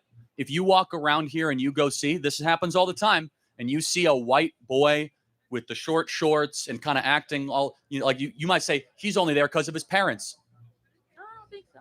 Oh, it happens a lot at these Southern schools, right? I mean, it happened. I mean, I was raised So in Michigan. I have had some biased opinions, or some ways that maybe people would assume that I was prejudiced. And I was telling you the other day about my experience with the Hispanic community. From, I'm in Texas, so I had my different ideologies of different ethnic groups, and we all have them. And to say we don't would be lying. Nobody, I mean, people can say all day, I don't care if you're green, blue. First of all, there's no green or blue people. I hate when people say that. I'm colorblind. Well, most of the world is not colorblind. We see what we see. Okay. Even the ones that we love everybody and we want the best for everybody. We still see people and we see their color and we see, we judge them because of their color or how they look. I mean, we all do it. And those that say they don't, well, you're closer to Jesus than I am. Okay. But we all have ideas and thoughts and judgments on people when we see folks. And I used to see white people, I used to say they don't have a care in the world. But I didn't know nothing about their life. They was just white and they just seemed like they had everything and had it all together. And you don't know what them people going through behind closed doors. Some of those people barely making it, just like anybody else. Some people, they probably got all the wealth and got all the, I would say, old money from from their ancestors, and but they still they may be terribly depressed, terribly sad and hate their life because they not used to working for nothing, and some of them struggling just like me or you, from paycheck to paycheck. You don't know what people going through. And it used to, that saying, that idiom, don't judge a book by its cover, is very true, because you really just don't know what people got going on. We all look away. We all seem away because of who, our ethnic background, how we look, how people perceive us. It's just, part of being a human being, at the end of the day. But, you just don't know what folks are going through. And you don't know just because of how their color is everything up to par. I'm gonna show. I don't know if you guys have time to show to hear another. Hey, 309. Hey, Carl. I know I can be very judgmental at times. I have to work on it. You said, I hate to say it like this, but us black people need to stop playing the victim. Wow. So he could never call it down the middle. And really, my only issue, YT culture can be toxic as well. Yeah, we all, I mean, I don't know nobody that don't judge people or look at people and have perceptions of what they think a person's about. But, that's just, I don't know. Maybe that's just me. Now, hey, what a man. Now, Officer Tatum, again, I guess I didn't look at all his stuff because, again, I had no idea of the correlation between him and Charlie Kirk. I'm going to be honest with you on that. I knew his, relationship with Trump and Candace Owens, but I didn't know he had a correlation with Charlie Kirk as well until recently. So I'm going to share this video, and I thought it was pretty interesting. Officer Tatum did a interview with Stephen. Was it Stephen? What's that guy's name? I can't think of his name, but his name is, what's that guy that you would talk bad about basketball players? Stephen A. Smith. Okay, yeah, Stephen A. Smith. He did an interview with Stephen A. Smith about Charlie Kirk, which I thought was pretty interesting, to say the least. So I want to show you this video by Officer Tatum. Officer Tatum be on they tail, boy. A lot of people don't like him because they say he's a coon or whatever. But I'm going to be honest with you. I like Officer Tatum. I like, he's very passionate, whether I agree with some of the things he says or not. He is very passionate about his beliefs and how he sees things. And again, this is the land of the free. And so there's going to be a lot of opinions, people I agree with and some I don't. But I want you guys to listen to this. Officer Tatum, fair use, fair use. One of the other dumbest CTE football players that's out there just saying lunacy. How would you hope your minority friends respond to the celebration of Charlie Kirk's life when he has very publicly said things like this? It begs the question, when you see a black pilot, you wonder, you say, I hope they are qualified. To my white brothers friends to respond. So people look at that little snippet, and that's the I want to show you the one where Charlie Kirk is actually having that debate about I think it's the DEI, the pilot situation. So I'm gonna find that video, and I'm gonna hopefully you guys will stay around. To the celebration of his life. These dudes so deep, they stupid. It's like these pastors that they get so deep and they ain't never said nothing. Let's go to Acho, one of the other dumbest CTE football players that's out there just saying lunacy. I don't know how black people, listen, I know how young black people are silly. I don't know how grown black people are silly. Like, bro, at some point, you have to have run into knowledge that can give you a better perspective where you're not this silly. Roll the clip. I'm heartbroken and devastated at the death of Charlie Kirk for a couple reasons. Number one, I mourn for his wife. I mourn for his children. I mourn for his loved ones. I mourn for all of those that loved him. And as a human who has empathy, regardless of your political views or where you stand on the aisle, right now it's time to mourn with those that are mourning and weep with those that are weeping. And so that is what I'm literally and figuratively doing. Simultaneously, I haven't found the words to say, Kieran, and I haven't found the words to say because when I look into so much of what people love and loved Charlie Kirk for, I'm like, okay, Emmanuel, your empathy is birthed from a belief that no person should die before their time, and absolutely no person should die as a result of gun violence, especially outside of war. But Charlie Kirk proudly stated that death by guns is a price we have to pay for our Second Amendment rights. And he said that. So I've been torn onto like, how do I share my emotions with y'all? How do I share my emotions with you? Because at times it almost feels like me mourning his death by gun is the opposite of what he stood for, is the opposite of what he said, is the opposite of what he believed. Because Charlie Kirk made a point one time that in order to have cars, we will have fatalities by cars. He said 50,000 people die by automobile annually. And so if we were to get having having a gun is for self-defense. It's not to unalive somebody because you don't like their beliefs. It's nothing wrong with the weapon. It's what the intention of what the person is using it for is the problem. Let's just stop. Let's stop. Okay. I believe that Americans should protect themselves by any means necessary. But that doesn't give you the right to go out and unalive a person because you don't like what they said or you don't like them because of how they look or how you perceive them to be. We're going to have to stop this. We're really going to have to stop this. And some things, I'm just going to be honest with you. If you don't know what to say, a lot of the times when I don't know what to say, I just be quiet. Because it makes you sound like a buffoon at the end of the day.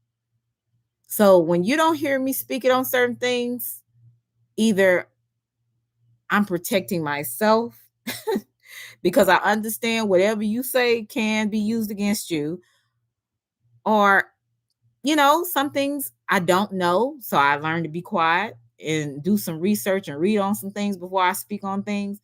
And then some things, if it's ugly or it's something that is inappropriate or maybe could be misconstrued, learn to keep my mouth shut. Like, this makes no sense. But let me let but people just need to stop this. It doesn't give people a right to do what they feel like they need to do just because they have a gun. Like, that's not, and I'm sure that's not what Mr. Kirk was referring to. Americans have a right to carry for their own protection. Like I said, it's the intentions, it's the action behind what they do with it. Like, what the hell is wrong? Okay, let me just keep playing. Get rid of automobiles, yes, we would save those 50,000 lives. However, we would be a much more inefficient society from a transportation perspective, from a communication perspective, etc. In the same breath, Charlie drew that parallel with guns and gun violence. In order to protect our Second Amendment right, people will tragically die by gun violence. And so I've just been in turmoil all day, and my heart is hurt. It's been heavy. It's been weeping for his family. It's been weeping for his loved ones, and I don't really know the words to share. Let me help Officer Tatum. That sounds like a bunch of BS to me. But okay, I'm not taking the way that he may have compassion for his children and his wife. I get it. But let's just stop the rhetoric here, okay? Oh my gosh. Oh my gosh. Oh my gosh. Let me let Officer Tatum play this. Let me see. Let me put this in perspective. Right. See, this is the trickery of weirdo people. It's called gaslighting. Acho, there's nothing more you need to say. If you claim that you're mourning his life and he shouldn't have died, that's it.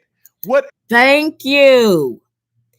That's what most people need to say. If you didn't know the man personally, if you haven't seen all of his clips, if you haven't listened to all of the debates, really, to me, if you really don't know something, just say my condolences to his wife and his children and his family, the rest of his extended family. That's it, and that's all.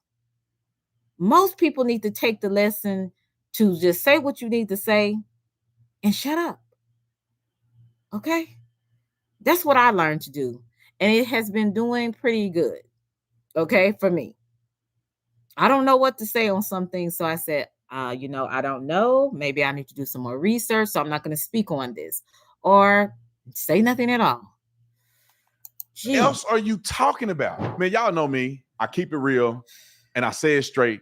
I tell it like it is. A lot of Christian entertainment in the past, soft, corny. And honestly, I ain't. Okay, he talking about something else. We let's move on from that. He talking about some movies. Let's go back. Let's go to this. What else are you talking about? Nick, do you see what I'm saying? What else is he trying to explain here? There's nothing further to explain. If you think his death was tragic, if you think you're mourning for his family, what else do you need to say? You are gaslighting us by bringing, I'm going to show you this clip. Y'all wait. You're gaslighting us by bringing up something he said about losing your life to gun violence outside of the context of the discussion that he was having. So why bring that up, Acho? You saying I don't have the words. You just spoke the words before you brought up something you claim he said. Play this clip and it'll make more sense to y'all. Roll it. Charlie Kirk's death has led me to an uncomfortable conversation that I want to. Okay. I don't know what happened to that. But let me go on to something else because I don't know what happened to that. I was just playing it. Let me go. Let me find the D. I think it's the D. It's another video I want to show you.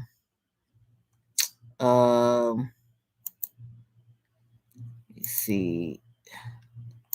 This right here, I think it was the DEI. Let me play this. The world is waking up to the power of gold. National banks are racing to secure it.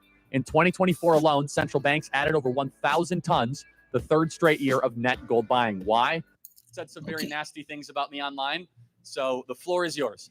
Okay, he said that this man said some very nasty things about him online. Okay, so let me know if you guys can hear this. Thank you. Simple question, Simple Black Theory. What do you think about blind hiring? Are you for blind hiring? No. So why not? Because blind hiring, for those you don't know, is based on merit, where you No, don't it's look. not. So what's blind hiring? Blind hiring would be that you do not put the race actually when you submit for, actually you don't even see the person when you interview them for a job. No. That's one part of blind hiring. There's Okay, multiple so- ways to do blind hiring. But at the end of the day, blind hiring is exactly not knowing the person's race, age, or gender. That's based on merit. Like you said, you want merit, correct? Well, hold on. Those things can factor into merit as well. Mm. For example, if I'm trying to hire for an Amazon warehouse worker, and all of a sudden I find out that they're at 69 with 1 year left from retirement and the age is not disclosed, wouldn't I prefer to have a 24-year-old man than a 69-year-old woman who's overweight? You're moving the goalpost. Let's bring it back here. No, I'm the not. whole point was about blind hiring. No, right? you said race, sex, and age is not incorporated. Correct. I think you should have a full picture of a human being is when you hire them. So you care about diversity? No, actually, I don't. Why? Because that's basically merit. You're focusing solely on merit. You said you want No. meritocracy. Just to be clear, if diversity happens naturally through meritocracy, great. If all of a sudden we have That's people DEI. that, no, it's not. DEI is by force. So let me DEI, explain that. No. Go ahead. I got to interject. Go ahead. DEI is that we are going to forcibly make an institution more colorful. Right. We're going to forcibly make an institution more black. Where if all of a sudden, if half of Texas A&M was black because it was all on merit, praise God, that's an amazing thing. It doesn't matter. If all of a sudden, for example, if the NBA is 75% black because it's on merit, great, terrific. If the NFL is half black because on merit, we don't want to force race. We want excellence and meritocracy over race in every possible circumstance. Right, yeah, my turn. Okay, so let's get into the NBA, for instance, right? Can we both agree at one point black people weren't allowed into the NBA, and then they allowed them to be in the NBA? Wouldn't that be considered diversity? Wouldn't that be DEI in itself? No. It's actually the opposite. You're How mistaken, so? my friend. It's actually, we're getting rid of any racial stereotyping. What happened was actually a form. No, DEI is racial stereotyping. So what actually was before was a form of white preference DEI, which is white supremacy or whatever. And then we got rid. Okay, blind hiring is a strategy that minimizes personal biases in the recruit process by removing identified information like names, gender, race, age, or alma mater from applications and assessments, focusing solely on the candidate's skills, qualifications, and experience to ensure a fair hiring decision and promote diversity and inclusion. That's what blind hiring is. Of it, we said we're not going to discriminate it, and the quality of play got better. Do you guys see the difference between the two? You see, it's very important. Well, no, actually, I'm talking to both you and the crowd, right? I'm talking to both, right? So what ended up, what you want is you actually want to bring back a form of how Major League Baseball and the NBA used to work before we desegregated. So we can agree that Executive Order 11246 is what basically brought in DEI, correct? I think that might be it. Is that the affirmative action one? I don't know. No, it's not the affirmative action. It's for DEI. So within that executive order, where does it say that they're solely focused on making people get into jobs? For instance, like United Airlines, right? You mentioned that. Well, let's pause that. I'm going to get to here. So for an example of DEI is basically your daughter, right? She decides to get a job, right? And unfortunately, it's that time of the month. She goes into the bathroom. Calm down. She goes into the bathroom. Stop. She's going into the bathroom. You're losing the audience, man. I don't care. I'm talking to you. So she goes into the bathroom, right? And she goes into the bathroom and gets a tampon or a pad that's been given from the job. That is DEI. That is literally, yes. Yeah. You don't know. That's great. So if you don't know, DEI, interrupt me so he can win. Go ahead. You want to do that, right? Or be quiet and we can talk. Thank you. So, right.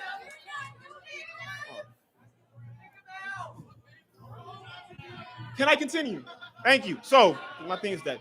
All right. So yes, because in Executive Order 11246, they say that DEI is focusing on a safer environment and a more equitable environment within the workplace and the hiring process. Let's look at Google. Google actually does DEI. You know how they did DEI?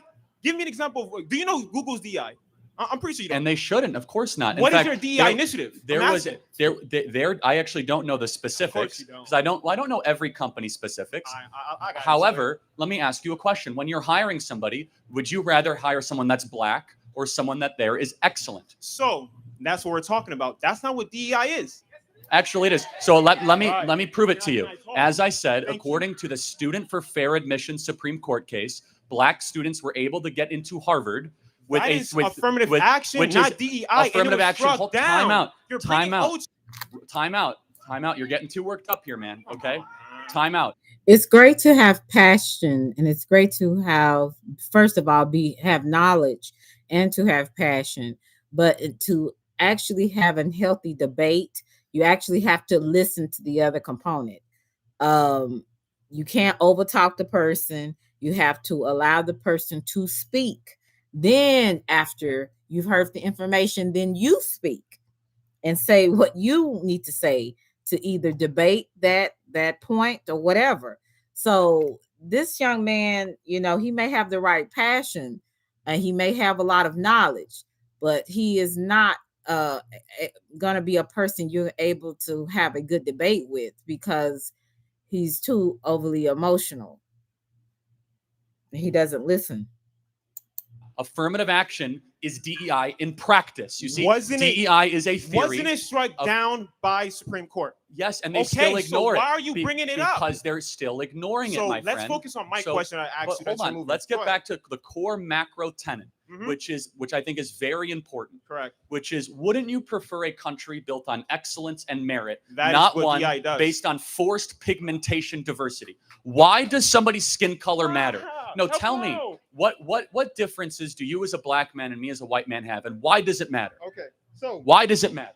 So let's look at, because again, you don't understand what DI is, and you're trying to put it in one stance, which is not. So thank you. So back to this question. So an executive order, and correct me if I'm wrong, you don't know executive order 11246, correct? So I mean, I have an idea of what President Trump signed, correct? But because he got rid of that executive order. Right. And in that executive order, it says, literally, y'all can Google it too. It says that DEI focuses on both the workplace and hiring. Oh, now, got it. So does it now focus let on me diversity? explain. Now let me explain the Does it DEI have the word initiative. diversity? Yes. But We should not have any forced diversity, period. End of story. It's not forced diversity. It does not say forced diversity. What And does I'll it put money on that too. What, does it say diversity? It says diversity, yes. Well, then it's forced but it's diversity. not forced diversity. Then what is it? It's a Where does suggestion?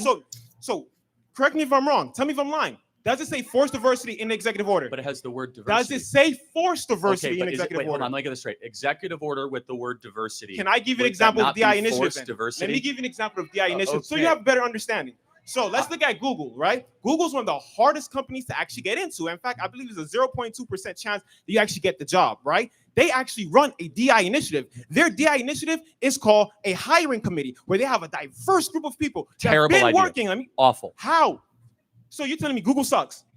Google actually is honestly. So y'all using honestly, Bing. Y'all using Bing. honestly, ChatGPT is way better than Google recently. I don't know about you guys. No, but honestly, to your point though, Google has lost its competitive edge in a lot of ways the last 10 years. Hold on a second. Again, Google does a lot right, but hold on. Google has lost the social media war. Google tried to launch a Facebook competitor, an Instagram competitor, failed. They tried to also launch a Zoom and a Let's Skype focus on competitor. the conversation. Failed. That has no proof Google's that was market DI. cap. Google's market cap, otherwise known as Alphabet, has actually missed expectations over the last 2 years versus Netflix, Amazon, and Apple and Microsoft. In fact, there was a prediction 10 years ago that Google would be the first $3 trillion company. Right. Turns out that it was actually Microsoft that was the first $3 trillion company. Right, now, of right, course, Alphabet is a right. very good company in a lot of different ways.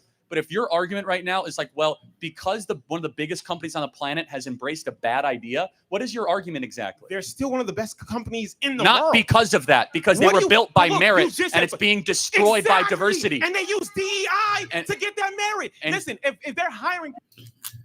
Okay. Bless his heart. So let me read some of the comments. You said that also means you could debate with misinformation. Debates are won with facts, not personal feelings. You said actually debates are not, but go off. Okay.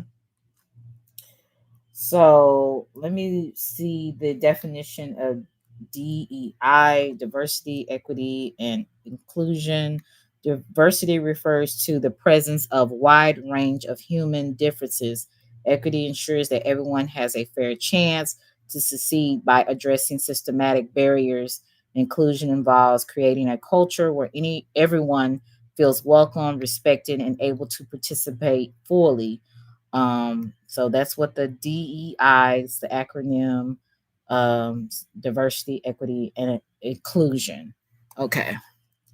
So for those who don't know what the DEI stands for, that's what they're talking about.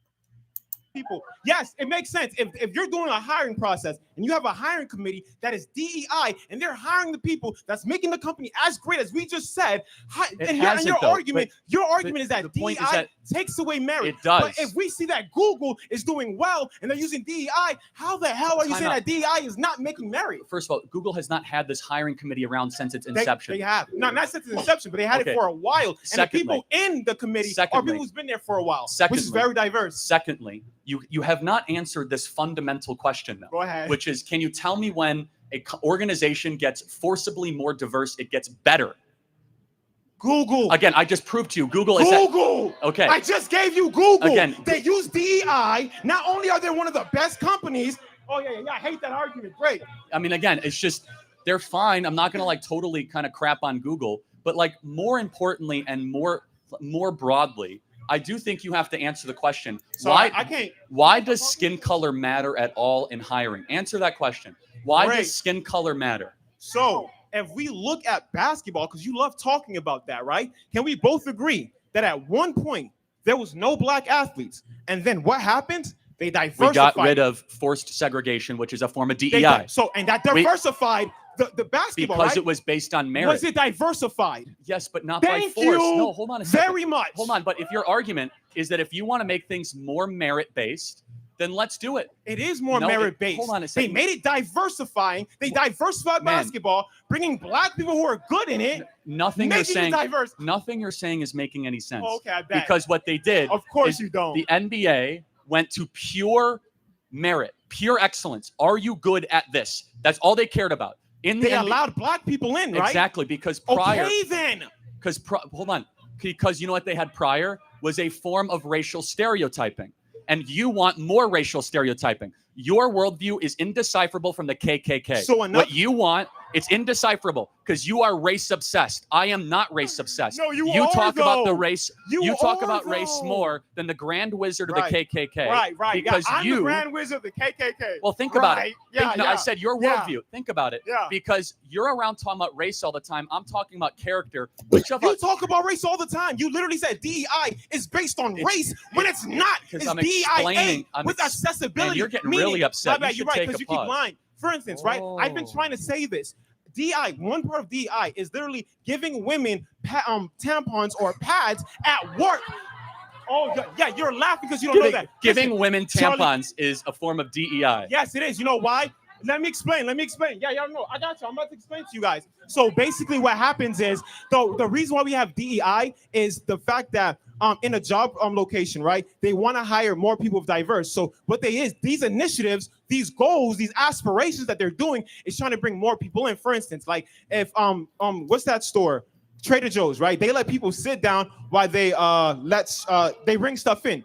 They help disability. That's DI. That helps disabled people get a job at Trader Joe's. But what you're telling me is that we are not allowed to tell people that for like onboarding. Onboarding in itself is also DEI. When they explain to you sexual harassment, when they do all these things, when they make it more a safer place, that is DEI. And what you're saying is that the workplace shouldn't be safe. What you're saying is that more companies should have discrimination lawsuits. Let's get back That's what DEI let's stops. get back. Discrimination lawsuits. DEI is racial quotas. End of story. Give me one racial United quota. Give me one. Airlines. I Googled that. So go yeah. ahead.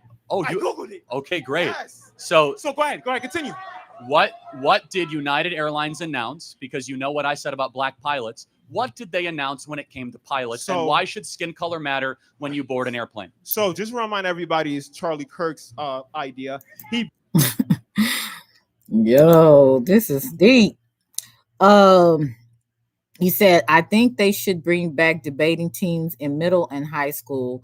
They have a debating team at my school as well. I just found out about that. And I think that's a really good it's a debating club. I think that's a very good club for people to learn how to debate. in a way where they can be respectful, as well as learn how to, look up facts about different things, and being able to, have a healthy debate without, getting angry and things like that, kind of teach them how to debate. I think that's a really good quality to have. You said, but if ever was feeling respected and treated fairly, there wouldn't have been a need for DEI. Make it make sense, right? In my opinion, YT birth population down, so they're getting nervous and restricting some history status and employees to feel more secure.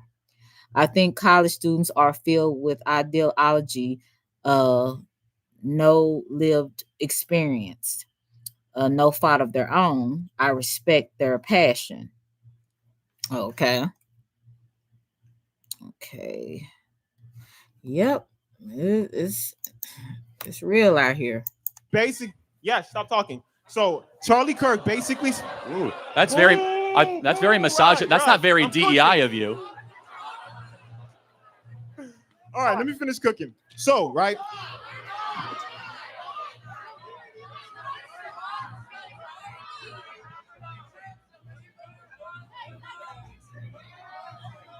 So, can I finish? So, Charlie Kirk said that they're basically hiring women of color to make 40 or 50%, right? But when you actually look into it, what happens is women and people of color. Right, women and people of color. What happens is they're creating a program that's allowing women to train and become pilots. If you actually look at the requirements for these programs, it's nothing different than any other program that trains pilots. But you told people that they're just hiring women when that's not true. First of all, I never said that. Secondly, yes, you did. I did a video on it, guy. Yes, I know what I said. Secondly, when you hire based on race and not on excellence, you end up compromising the standards of excellence. They're not hiring based Allow on me race, to finish without interrupting. All right, go ahead. When you hire based on race and not on excellence, you end up compromising excellence to be able to pursue race. We know this with Harvard, University of California. We know this with major companies. We know this with the government. Exactly. DEI, that is affirmative action is DEI philosophy in struck down practice. already. You're bringing OG has been Allow struck me down. to finish my crazy. statement. They are active. You can't see. This is what I'm saying. You have to allow people to finish. I don't know what's wrong with this young man, but he seems to be intelligent and knowledgeable about what he knows, but he's not allowing the man to finish what he's saying. So I'm not understanding this right here. But let me keep going. Fair use, YouTube.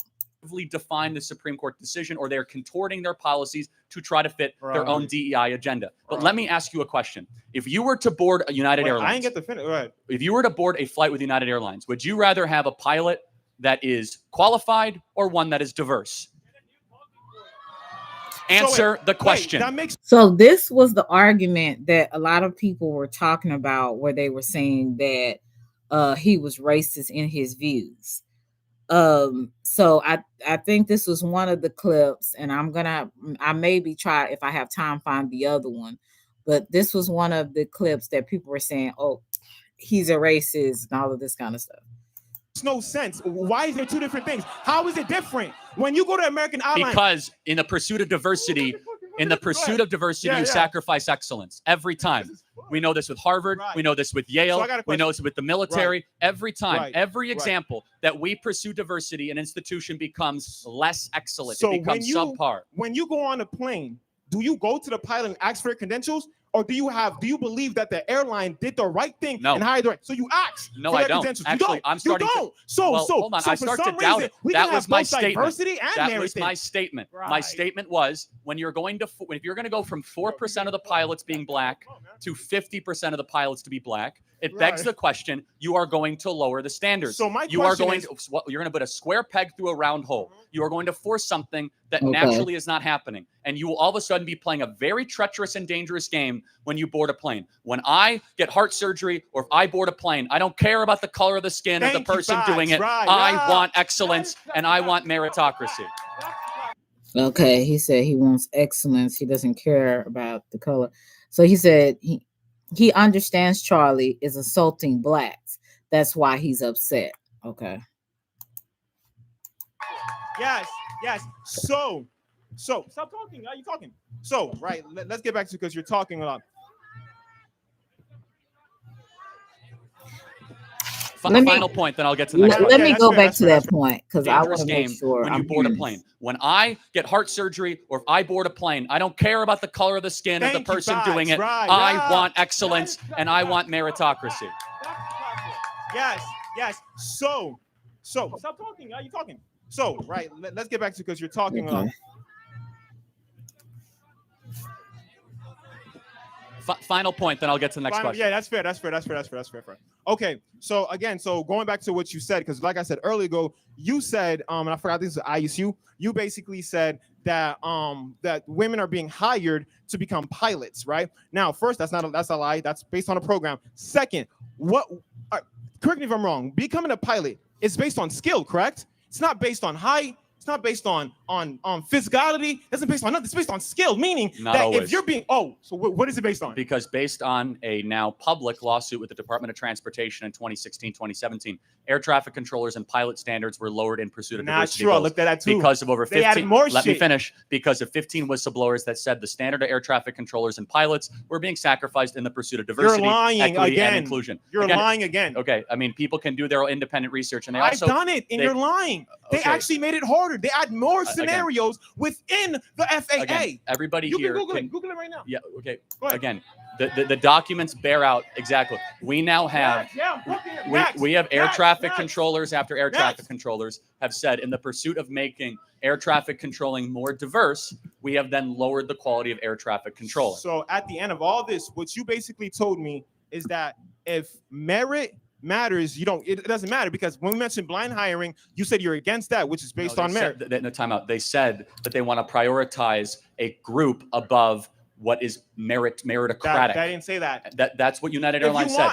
They said I'm half. so confident. Read the executive order out loud right now. I'm not talking about the executive order. Again, they All said right, half next. of all their You got new cooked. hires. You got cooked. Again, Hey, thank you. we have clarity, and the clarity is very simple. We want a country based on content and merit. He wants a retribalization of America. Okay. I'm trying to find another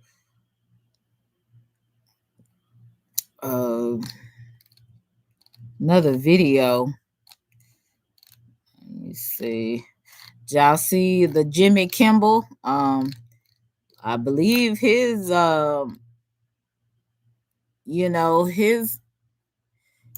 his comment, whatever he said, got his talk show canceled for what he said. You said, well, when you feel slighted, it can be hard to keep composure. Okay. You said you're playing in our face.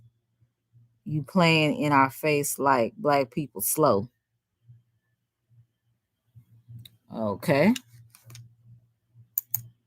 Let me find the other one I was gonna show you guys about. I'm gonna see what y'all think about this. It's a young lady. It said Charlie Kirk claims black people play victim. Stop trying to put him in heaven when he's been creating hell. Wow. Okay. This is interesting. So I'm going to show this. I want to show you guys another debate. Thought this was pretty interesting. There's this Charlie Kirk dude. So I have to give him a clap back for this video he posted. Black people are allowed to talk about black culture in a way that white culture cannot. For example, black people can go up and say that there's a baby mama problem in black America, and white people are not allowed to say that. Oh, I just did. So what are you gonna do, cancel me? Black people are much easier to be able to say that black individuals, despite being 13% of the American population, commit 55% of the murders. Most white people say that at a job, they would get fired for being a racist. I don't care because I say whatever I want. Oh, bless your little colonizer heart. You really climbed on the internet and opened your pale mouth and decided to write history in real time like the rest of us haven't been wide awake. The audacity to claim Black people have more intellectual freedom while simultaneously gaslighting the entire globe into believing your fragility is under attack. Now that's rich. Irony is so thick, and it might as well pay reparations.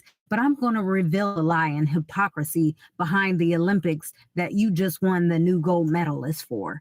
You say Black people can talk about Black issues, people can't. Well, sweetheart, when y'all own CNN, Fox, Time Magazine, and the banks and every Ivy League endowment, maybe just maybe you can sit out for just one conversation. And while you're pretending, your people are in every boardroom, courtroom, war room, media room, pushing propaganda like it's your birthright. If you're so silent, how come the world speaks your language, worships your whiteness, and mimics your mediocrity in music, fashion, and culture? But I'm going to drop those receipts, the historical Holocaust y'all don't want us to talk about. Let's get into these statistics since you love to throw out Black crime. Okay. Girl, she's on a rampage, huh? You said, hey, Terrence, you said people have to watch this whole debates. When you watch the clips in certain parts other people post that makes them upset along with their opinions, makes people feel a certain way. Okay.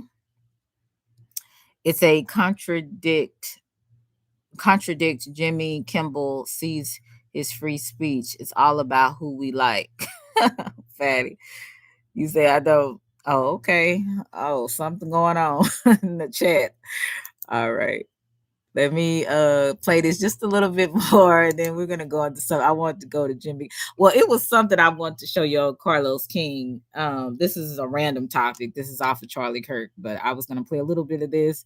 See, and I want to get y'all opinions on this. What do you guys think of this? Rates around like white folks aren't the original terrorists. Let's talk about genocide. 100+ million indigenous people murdered globally via colonization. And how about slavery? Over 12 million Africans stolen, tortured, sold as properties, built your banks, White House, legacy wealth. And what about these serial killers? Oh, you don't want to talk about that, because statistically, over 76% of serial killers are in the U.S. are white. And how about school shooters? Yeah, those white boys, it's about 90% of them were school shooters, right? Oh, and let's not forget global extinction. Yeah, nearly every animal now endangered or extinct, white-led colonizers hunted for sport, fashion, and science. Yeah. And what about environmental destruction? You bulldozed the whole rainforests of this world, dumped oil in oceans, and then said climate change like it was a mystery. And let's not forget, you poisoned your own Europeans during the bubonic plague because y'all didn't believe in using soap. So before you speak on crime statistics, check the colonial body count. Yeah, I want to talk about this irony, though. You all want to parent us now? You want to talk to us and talk down to us? You say Black folks need to get their act together? Sir, y'all are the original baby's daddies, raping our women, selling our families, and now you're confused about single mothers? Your wives were... You know, I gotta say, she got a point there. Because it's a lot of white blood running my family because of that. So I just gotta I gotta call it down the middle. She ain't lying on that part. I'm just gonna be honest with you. They made a lot of our ancestors baby mamas. Let's just keep it real. I had one grandmother that was already married to someone else. And unfortunately, she had kids by Master. And Master ended up bringing my great-grandmother in the world. So, and the same on the other side. So it is a lot going on there. She ain't lying about that. Okay? Sipping tea while your children suckled on the breast of Black nannies.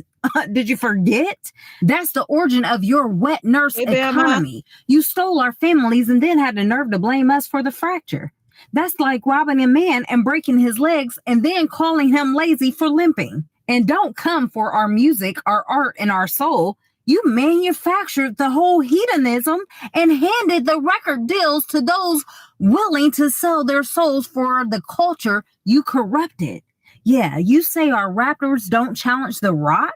You own the labels, genius. But I'm going to connect those dots from the plantation to the Pentagon, baby. See, it wasn't just slavery. It was the war on drugs, the FBI's COINTELPRO, the Tuskegee experiment, redlining, predatory loans, prison labor, Black Wall Street bombings, and forced sterilization. Oh, did you forget that? You all orchestrated the problem, blamed the victim, and then handed out Band-Aids and made that BS, okay?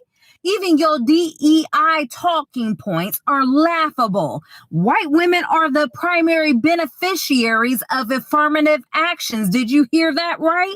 You parade black faces for photo shoots, the poster child, while your HR departments remain whiter than sour cream. We see it. Here's the uncomfortable truth, sweetie. We are the blueprint, not the afterthought. We are not just black. We are the descendants of the tribe of Judah, the royal priesthood you've tried to erase. And you know this, which is why your scientists study our DNA, your historians bury our truth, and your politicians silences our speech. You envy our melanin, our rhythm, our brilliance. So you commodify, crucify, and then cosplay it on TikTok. But guess what? You can't colonize the spirit, baby. Here's the inevitable reckoning truth, and the truth don't die, it rises. So here we are, sifting through your smoke screens, unearthing your stolen stories, and refusing to play nice with lies. You're not silenced, so stop it. You're sobered, and that sobering truth is this. You can't cancel us when we are the original signal, the source of the frequency, the soil from which God made humanity. You call us victims, but we are the verdict, and the jury is back. Your father is the father of all lies, but our father, he is the truth that exposes every single one. I need you to kindly exit stage left because your time on the mic is up. Okay, girl. So what y'all think? She had a lot to say. And that was blacks claim, Charlie Kirk claims blacks play victim. Stop trying to put him in heaven when he's been creating hell. I don't agree with that as far as creating hell, but there has been some people that have, right? But okay, girl, go ahead with your bad self. You said skip the cause and complain about the effects. We're not black at all.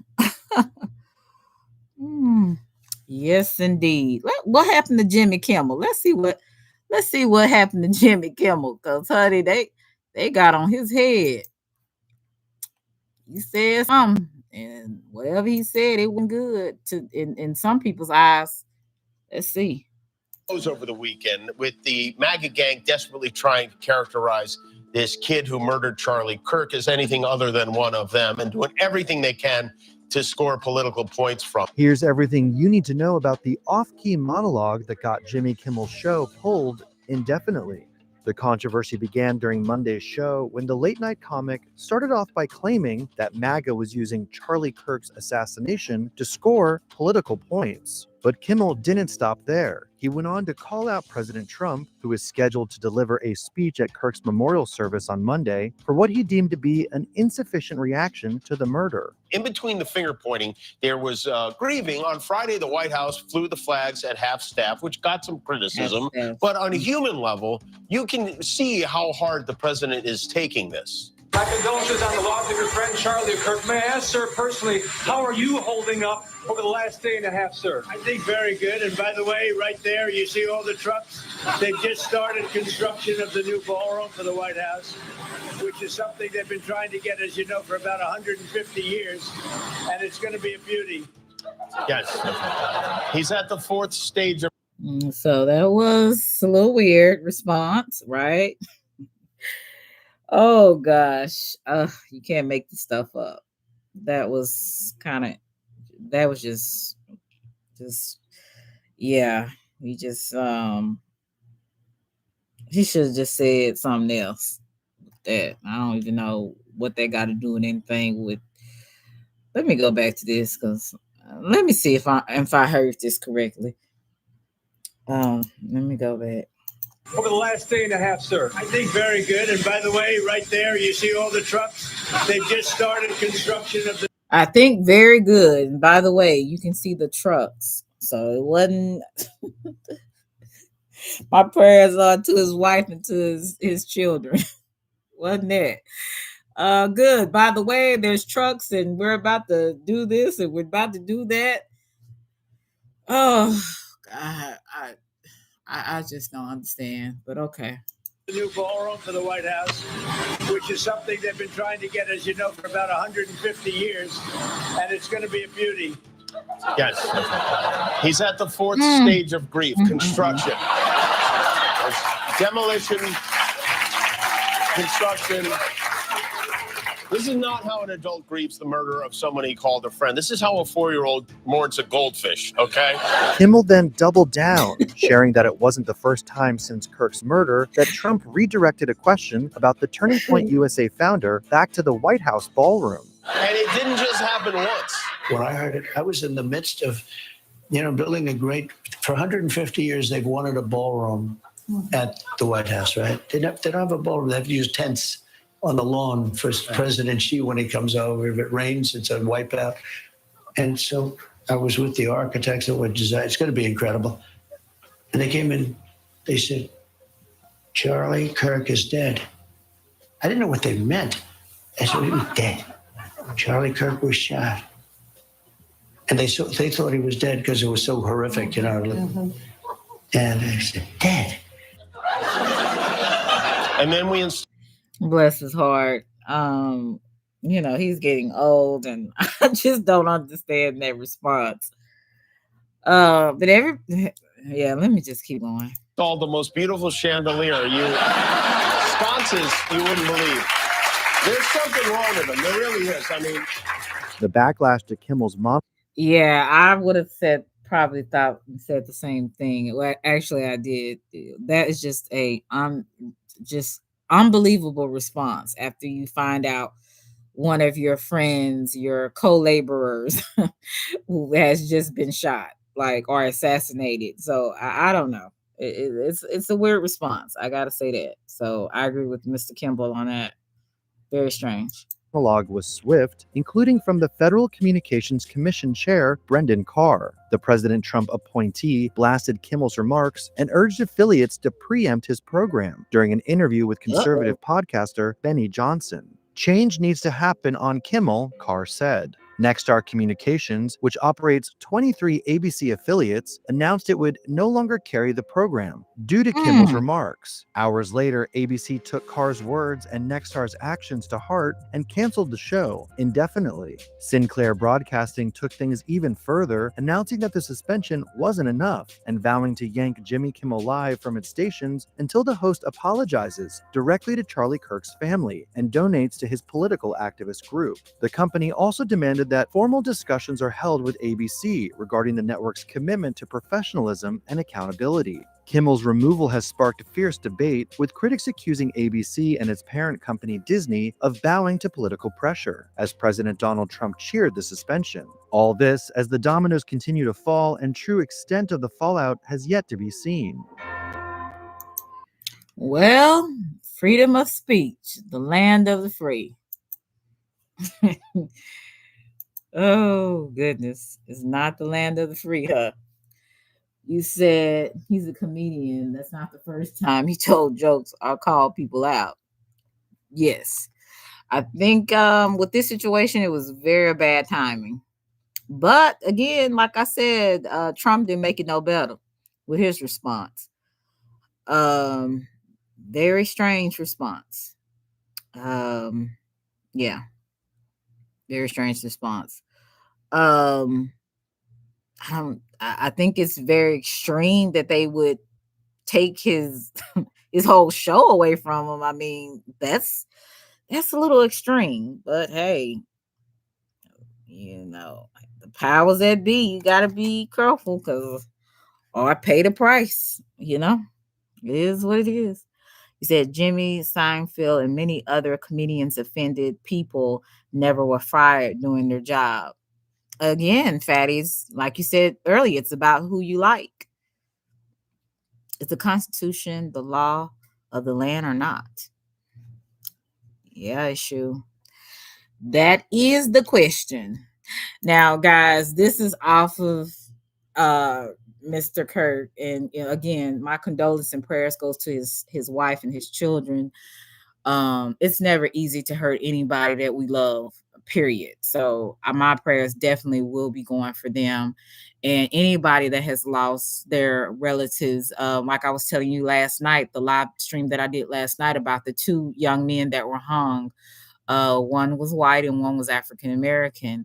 I think Corey, he was a 36-year-old white male. He was also homeless. And then Terry was I believe, 21-year-old college student at Delta University in Mississippi. And he was hung as well. And my prayers go out to their families as well. That is a very tragic way from Mr. Kirk to the young men that I was just describing. Just a horrific way to die. I know that they have people and family that love them and care for them. And it's just a really unfortunate thing. I want to show you another clip. I watch Carlos King a lot, and he had this live where he was, well, a reaction where he had this white guy. He's supposed to be a caregiver, I believe, of intellectual disabled patients. And he was, he's, I guess, a driver for whatever agency that he works for that deals with intellectual disabled patients. And he was sexually assaulting one of the patients in the back of the van.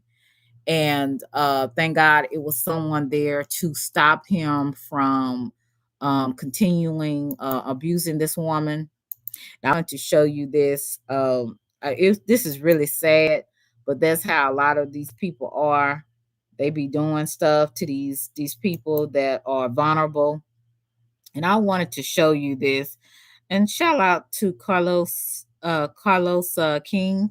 If you guys have not heard of him, yeah, he is a really good content creator. He's out of Texas. Let me stop sharing this. He's out of Texas, and I think you will like some of his content if you're not aware of it. Let me see if I can find it right here. And I thought it was so crazy, but I want to show you guys this. Let's see. What you doing, gang? Nah, what you doing, gang? Nah, what you doing, gang? You just wrecked that girl. You getting scared now? Huh? Now, this patient is nonverbal. So basically they can't talk. They can do sign language. They can give you signals with their hands, things like that, but they cannot talk. So the man that's actually putting this on camera, he caught them. He walked up and saw this man with the young lady in the back of the van. And like I said, the patient is nonverbal. It's also another patient in the van as well. Scared now? You getting scared now? No. All right, what's up with y'all? So look, man, I'm back again with another video right now. Listen, this situation right here is crazy as hell. And if you can't watch this, if it's too much for you or whatever the case may be, you do not have to let us know. You can just scroll off and we'll talk. Yeah, he said scroll off, we'll talk later. Okay, so let me start right here. What is you doing, bro? No, what is you doing, bro? What you doing? Huh? Say nothing. Now he has the woman, you can't see it, but he has the woman getting her clothes back on while he's pulling up his pants. The older gentleman, right here in front, the older white gentleman. So I ain't gonna say gentleman, man, male. pulling up his pants, and the young lady is pulling up her clothes as well. So he has her in the back of the van when there's another patient that's in the van. What do you work for? Yeah, who you work for? You trying to hide that badge? Man, I'll punch the gut you, nigga. You over here, this girl? Man, what's your license plate number, gang? You over here, this girl, bro? Now, like I said, a lot of this is gonna be cut out just for the simple fact of showing respect to her and the family. But basically, she's, down there with nothing on, and he's trying to put the stuff back on her, right? Now, I don't see no diapers, none of that in there, so you already know what it do. But she's trying to put on her stuff too as well, and he over there being a weird ass fucker. He over there trying to hide his badge. Now the license plate is right there, so he was gonna be easy to find. You know what I'm saying? If they needed to find him after this situation, which they do here. But let's get back into it. See, I'm not gonna say I hate, but I have a disdain. I just hate the spirit of people that are like this, that take advantage of elderly people, children, and people that are intellectual disabled. And that's the the terminology that we use now for people. Back then they would call it mental retardation, but now we use the terminology intellectual disabled, and that's all spectrums of autism and different other things that some say most of these conditions they were born with. I have a disdain for people, and I hate the spirit of people that do this, that to people like this, because they can't help themselves. Some of these people that are intellectually disabled, they do understand right from wrong. So there is, when they are caught in certain things, they do have shame. They understand when they're right and wrong on certain things, but they still don't have the mental capacity to understand a lot of other, just a lot of things, even though they know some of the basics. But when you take advantage of children, people that are intellectual disabled, people that are elderly that can't help themselves, this is where I have problems with people, because you know what you're doing with your evil, nasty self. How dare you? He had this woman in the back of the van, having her pants all the way down, doing God knows what with her, when he should be taking her to the facility or whatever appointments she needs to go to. He sit up there, have her in the back of an alley. And thank God this man found this, and wanted to see what this guy was doing in the back of this alley. And he had this woman in the back of the van with her pants down. And he knew what he was doing. And then when he got caught, nothing. Just like what a little kid would say when they get caught doing something, they had no bit, nothing. Oh, you doing something. Just evil. What would make you want to take advantage of anybody that can't help themselves? I should punch got you. To my nose. You over here, this girl. I got you on camera already, gang. He been doing this. What's wrong with this, man? Man, are you all right? Dang, I hate that for her. Ma'am, are you all right? Why you putting this girl? Why you this girl? Are you a caretaker? What's that, DSP? You somebody? He look like after hills have eyes here. And you somebody, buddy? Yeah. Look at the woman. He had the woman in the back of the van helping her put her clothes on. And he looked like he a little, mentally challenged. How dare you? And that's what he get. I'm glad he got caught, and I hope that they get his information and take his job and press charges against his ass, because he is abusing that woman, sexually abusing that woman with his weird looking self. Hey, nah, gang. This crazy as hell. Gang. Nah, gang, what you doing? What you doing, gang? Nah, what you doing, gang? Nah, what you doing, gang? You just with that girl. I'm glad he caught his You getting ass. scared now? Huh? You getting scared now? You getting scared now? He pushed his ass. Nah. Nigga. Nah. You tripping. Man, bitch ass like you tripping. He ain't let him get in the car. Give me them keys, hard. Give me them keys, hard. Bro, I'm about to punch your old ass. You don't get the fuck. Oh, the phone. Look at his nasty self. Let me pay. So he done pushed the man on the ground and tried to take his keys. He need to be, hopefully he'll call the police, or somebody in the chat will call the police. Because I believe this man is on he's on Facebook showing this. Man, shut up. Shut up. What's up, man? Straight up. He lame as hell. Weirdo. What's up?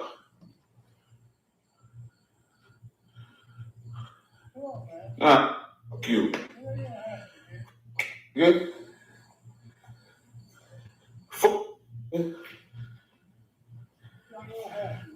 Good?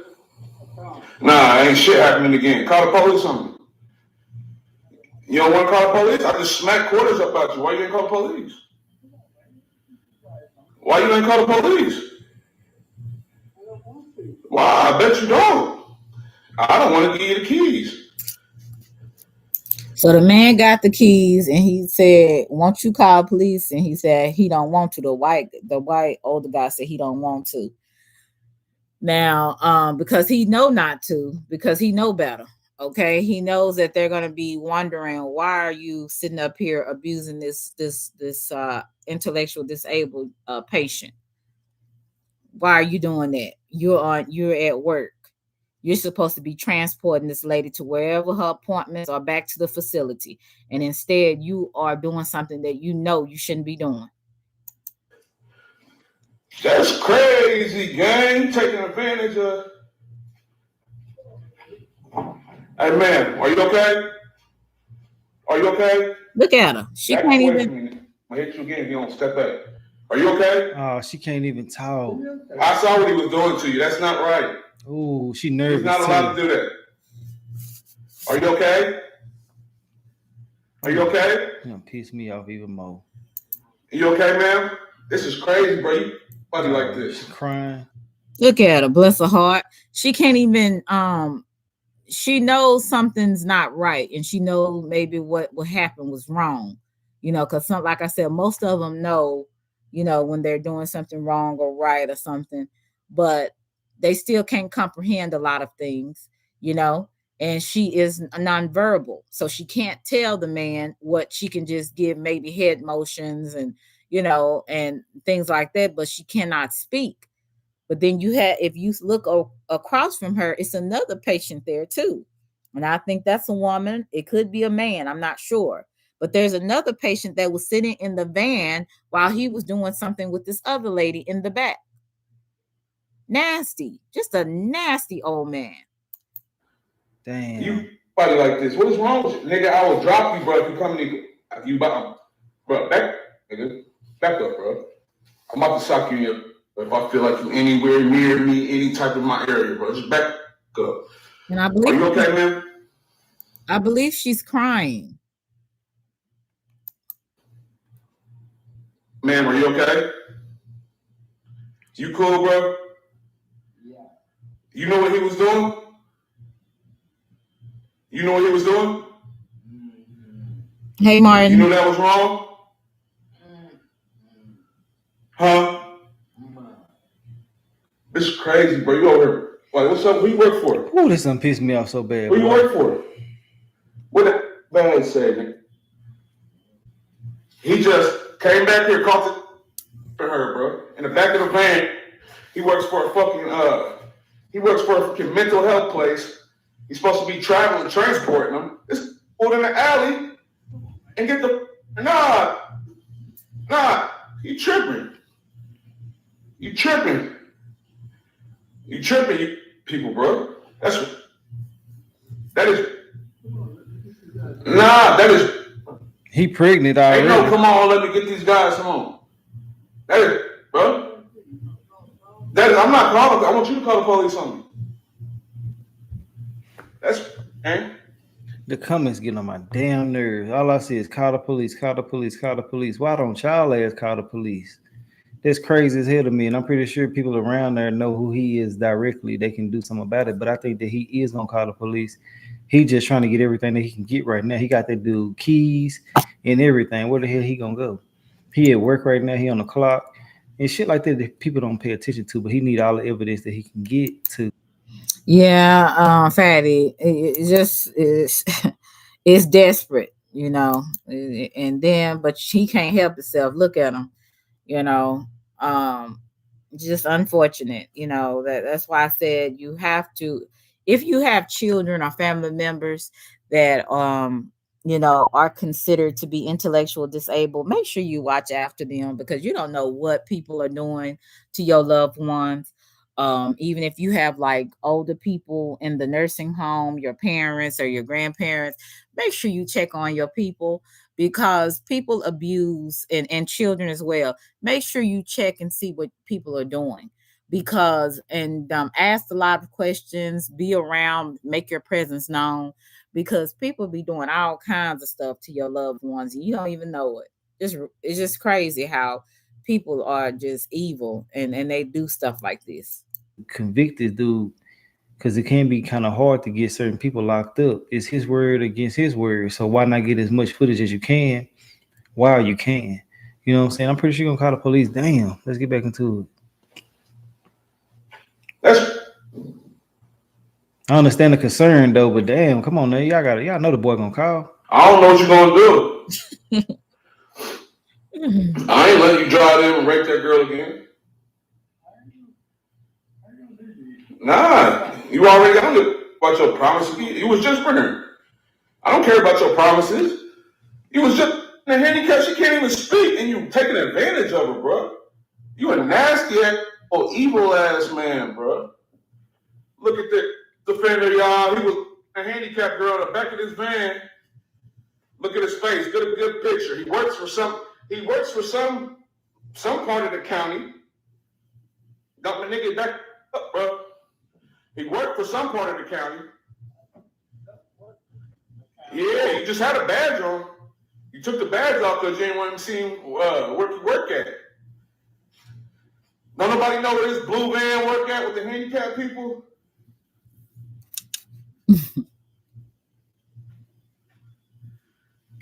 Got you on. Man, where you guys came from? Where'd you guys come from, man? Bless her heart. He told you. Bless her heart. Let's see what happened to the end. I'm gonna go to the end.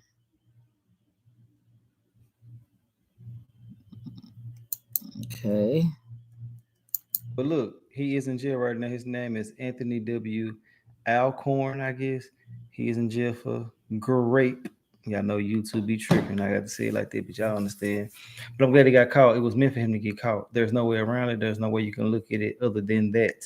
When you're out here doing wrong, at some point in time, you will, get caught. And that's just the way it is. A 69-year-old fool. So, and a fool can be any color, any ethnicity. A fool can be anything, anybody. So, any age. This is a 69-year-old man, white male, sitting up there raping a mentally challenged, intellectual disabled woman that was nonverbal, that can't even speak. So thank God he is in jail. He has been arrested. I think it's Dayton, Ohio. Was it arrested by? Okay, Dayton PD. Okay. The world, you know what I'm saying? I don't know where it was at. Universal law, however you want to put it. But ultimately, man, I hope that they give him life. He deserves it. To be doing something to somebody that's so innocent is just despicable to me. And 69 years old, still haven't learned nothing. That's what's incredible to me. Very incredible to me. You can be 69 and haven't learned a darn thing. Evil as all as all get out. You said even Simone Biles' doctor was abusing her. Some of her teammates, he got prosecuted. It can happen at any right. Oh, I didn't know that. Simone Biles' doctor. Yeah, that like even it doesn't matter what profession, level of profession that you're in. You can be it's some teachers sleeping with little boys and girls and stuff. And I'm like, I look at some of those kids and I'm like, I couldn't even fathom even having a mindset to be one to even touch them like that. And these little boys, they're a little, as my grandmother would say, they're a little fresh with you, you know what I'm saying? Looking at you and stuff. But I don't play that. You know what I'm saying? You ain't gonna find me on news with that. If I'm like that, if I'm that horny, I go get a grown man. I'm not gonna sit up here and deal with no little kid. That's ridiculous. But a lot of these people have no boundaries and they forget as a teacher, you're supposed to be an educator. You're supposed to be a leader to show children how they should be and inspire them, not sleep with them, not abuse them. Just real. It's just a crying shame how people be doing stuff with their nasty self. Because I seen one teacher, she was sexually abusing a young lady, and she was a woman. She was sexually abusing, and I believe this young lady was in middle school. And I'm like, why would you do a baby like that? Why would you do a child like that? And I'm gonna be honest with you. I'm like, you ain't got nothing I want. So I don't know what is wrong with people's mindsets that they think that what they're doing is okay. You are supposed to be an example to the young people. You said people need to really study mental health, illness, and things people with them may and possibly do. Hey, Icy, right. A lot of folks are mentally ill and have high level professional jobs. Doctors, psychiatrists, right? Teachers. We just talked about that. Coaches. Doesn't matter. There's people that have mental illness and they think they're normal, but when you have different thoughts like that about children, you are not you're mentally ill. You have not only a mental problem, but a spiritual problem. I don't know what's going, like I told y'all yesterday, it's a lot of this mess going on right now. People are just losing their minds and they're doing some of the most outrageous things. You said, so it is child abuse to keep them away from a dad that wants to be in their life. Yeah, I mean, I was talking about that earlier. They were saying that I believe it's 75% of African Americans, fathers are not in the homes. And I said a small percentage of that is because you do have some women that keep their children's father away from them because of petty reasons. Because that man don't want to be with her no more. That man has moved on. She wants to keep the child away from, their father. And I believe there is a small percentage of that. That's a factor. It's not always because a man just sorry and he don't want to be in his child's life. It's maybe because he cannot, because the woman makes it so difficult for him to be able to do such. You said, so it's called child abuse or mental health abuse. I think it's more mental, emotional. Some people may consider that child abuse, but I think that's that's mental and emotional abuse to do that, and to be so manipulative and just conniving and trying to keep your child from having a relationship with their father, especially if it's a good father that wants to be a part of their child's life. That woman is a woman that's just vindictive, in my opinion, and wants control. That's just my opinion. But like I said, there is some single mothers that do want their child's father to be in their life, and they don't make it difficult for that father. And shout out to those women, But anyway, I've been out here long enough. I got some things I gotta do. Going somewhere tonight. So I just wanted to come on and do this live. Thank you for I think it was Russell. You helped me to bless. Thank you for my super chat.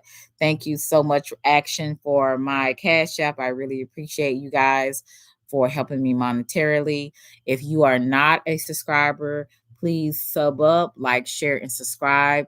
And also press the like button, well, the screen 2 times. I would appreciate it. Get my likes up. And I appreciate everybody that came through. And again, those who just visit for the first time, hopefully you'll subscribe and you push the notification button. And yeah, push the notification button so you'll know the next time when I'm going live. Really appreciate you guys. And maybe the next time I will learn how to I didn't know I had to put the StreamYard with the YouTube live. So I'm gonna have to figure that out. So thank you guys for being a part of my live stream. And this was a long one. And if you don't agree with anything that I say or said, that's fine too. That's why I had an open panel, but because I guess my link didn't work, people weren't able to kind of come up and give me their kind of feedback or their different opinions. And so I gotta get that under control. I have to learn how to get that right so that I can have, when I do these YouTube lives, I can actually have people to come up. And I really wish I could. Let me see. I got to learn how to do this one day. I'm going to go Google this and see if I can figure this out. Gotta see if I can figure this out because this is crazy. I really, really wanted people to come up so bad. I was just like, oh, well, maybe the next time. So love you guys to Reese's Pieces. And I will talk to you guys later. Thank you so much, Terrence, for coming through. You said it's child abuse. Okay. Either way, it's bad. So thank you so much, Realist, ICCC, a shoe that came in. And Genesis had some discussions going back and forth. Thank you, Martin, for coming through. Fatty, thank you for participating. Oh, and another thing, I will be kind of looking at my my mod sticks, and kind of saying, the people that have been supporting me, and I know everybody has a busy schedule, and some people like to stay in the bushes, which is understandable. But hey, Bama, I thought I spoke to you, CX. Boogie. I appreciate the mods that do come through and show me some love and support. I understand you can't do that all the time. I get it because I can't always go to everybody's chat all the time either. I go to school full time and work full time. So I'm extremely busy. Plus, I try to fit my personal life in there as well. So I get that. But I really appreciate those mods that do come through every now and then or every other live. Just show me some love. I appreciate that. But it's going to be a few that I probably will, take nothing personal. But, this year starting this year, I had been kind of just kind of being real with myself and what I want to do with my channel and who's for me and who's not for me. So, but I do appreciate those that do show up when they can. Shout out to you guys. And hey, Slim and Clara, thank you for coming through. Nature over everything. Russell, SBK. So Miss V, Ivan, thank you so much for coming through. I really appreciate you guys. But I'm going to be looking at, I'm going to be slimming down my mod list a little bit. But those, who have been supporting me, thank you so much, Fatty. Those who've been supporting me so far, I really appreciate you guys. I really do. You said I got for you if you want to discussion. crazy subject. You know what? While I'm getting ready, Russell, I might go ahead and do a Selena's couch. I'm gonna be getting ready.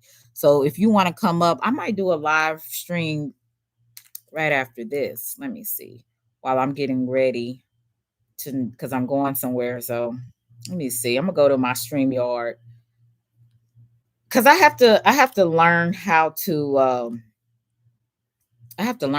work the other. So I'm gonna do the StreamYard where anybody that wants to come up, you can. So hold on, I'm gonna make this live stream right now. Let's see, it's 4:05, and while I'm getting ready, I can be talking on my phone. Let me see. I'm hoping to get new subscribers. I would really appreciate it if you guys would sub up to me. And if you have anything you would like to help or add with any kind of subjects, I would be more. I'm gonna do a Selena's couch because I might talk about some things that's on my mind because it just depends, like how I'm feeling.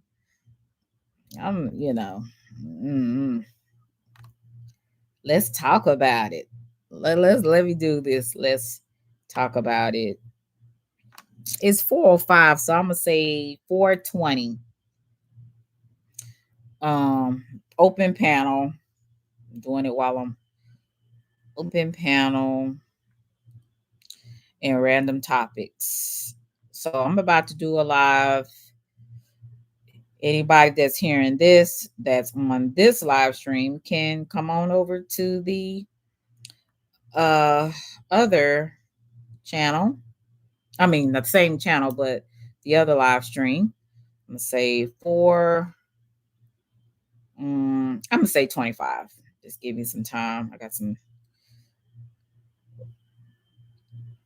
Yeah, come on through. I appreciate it if you do. And please subscribe.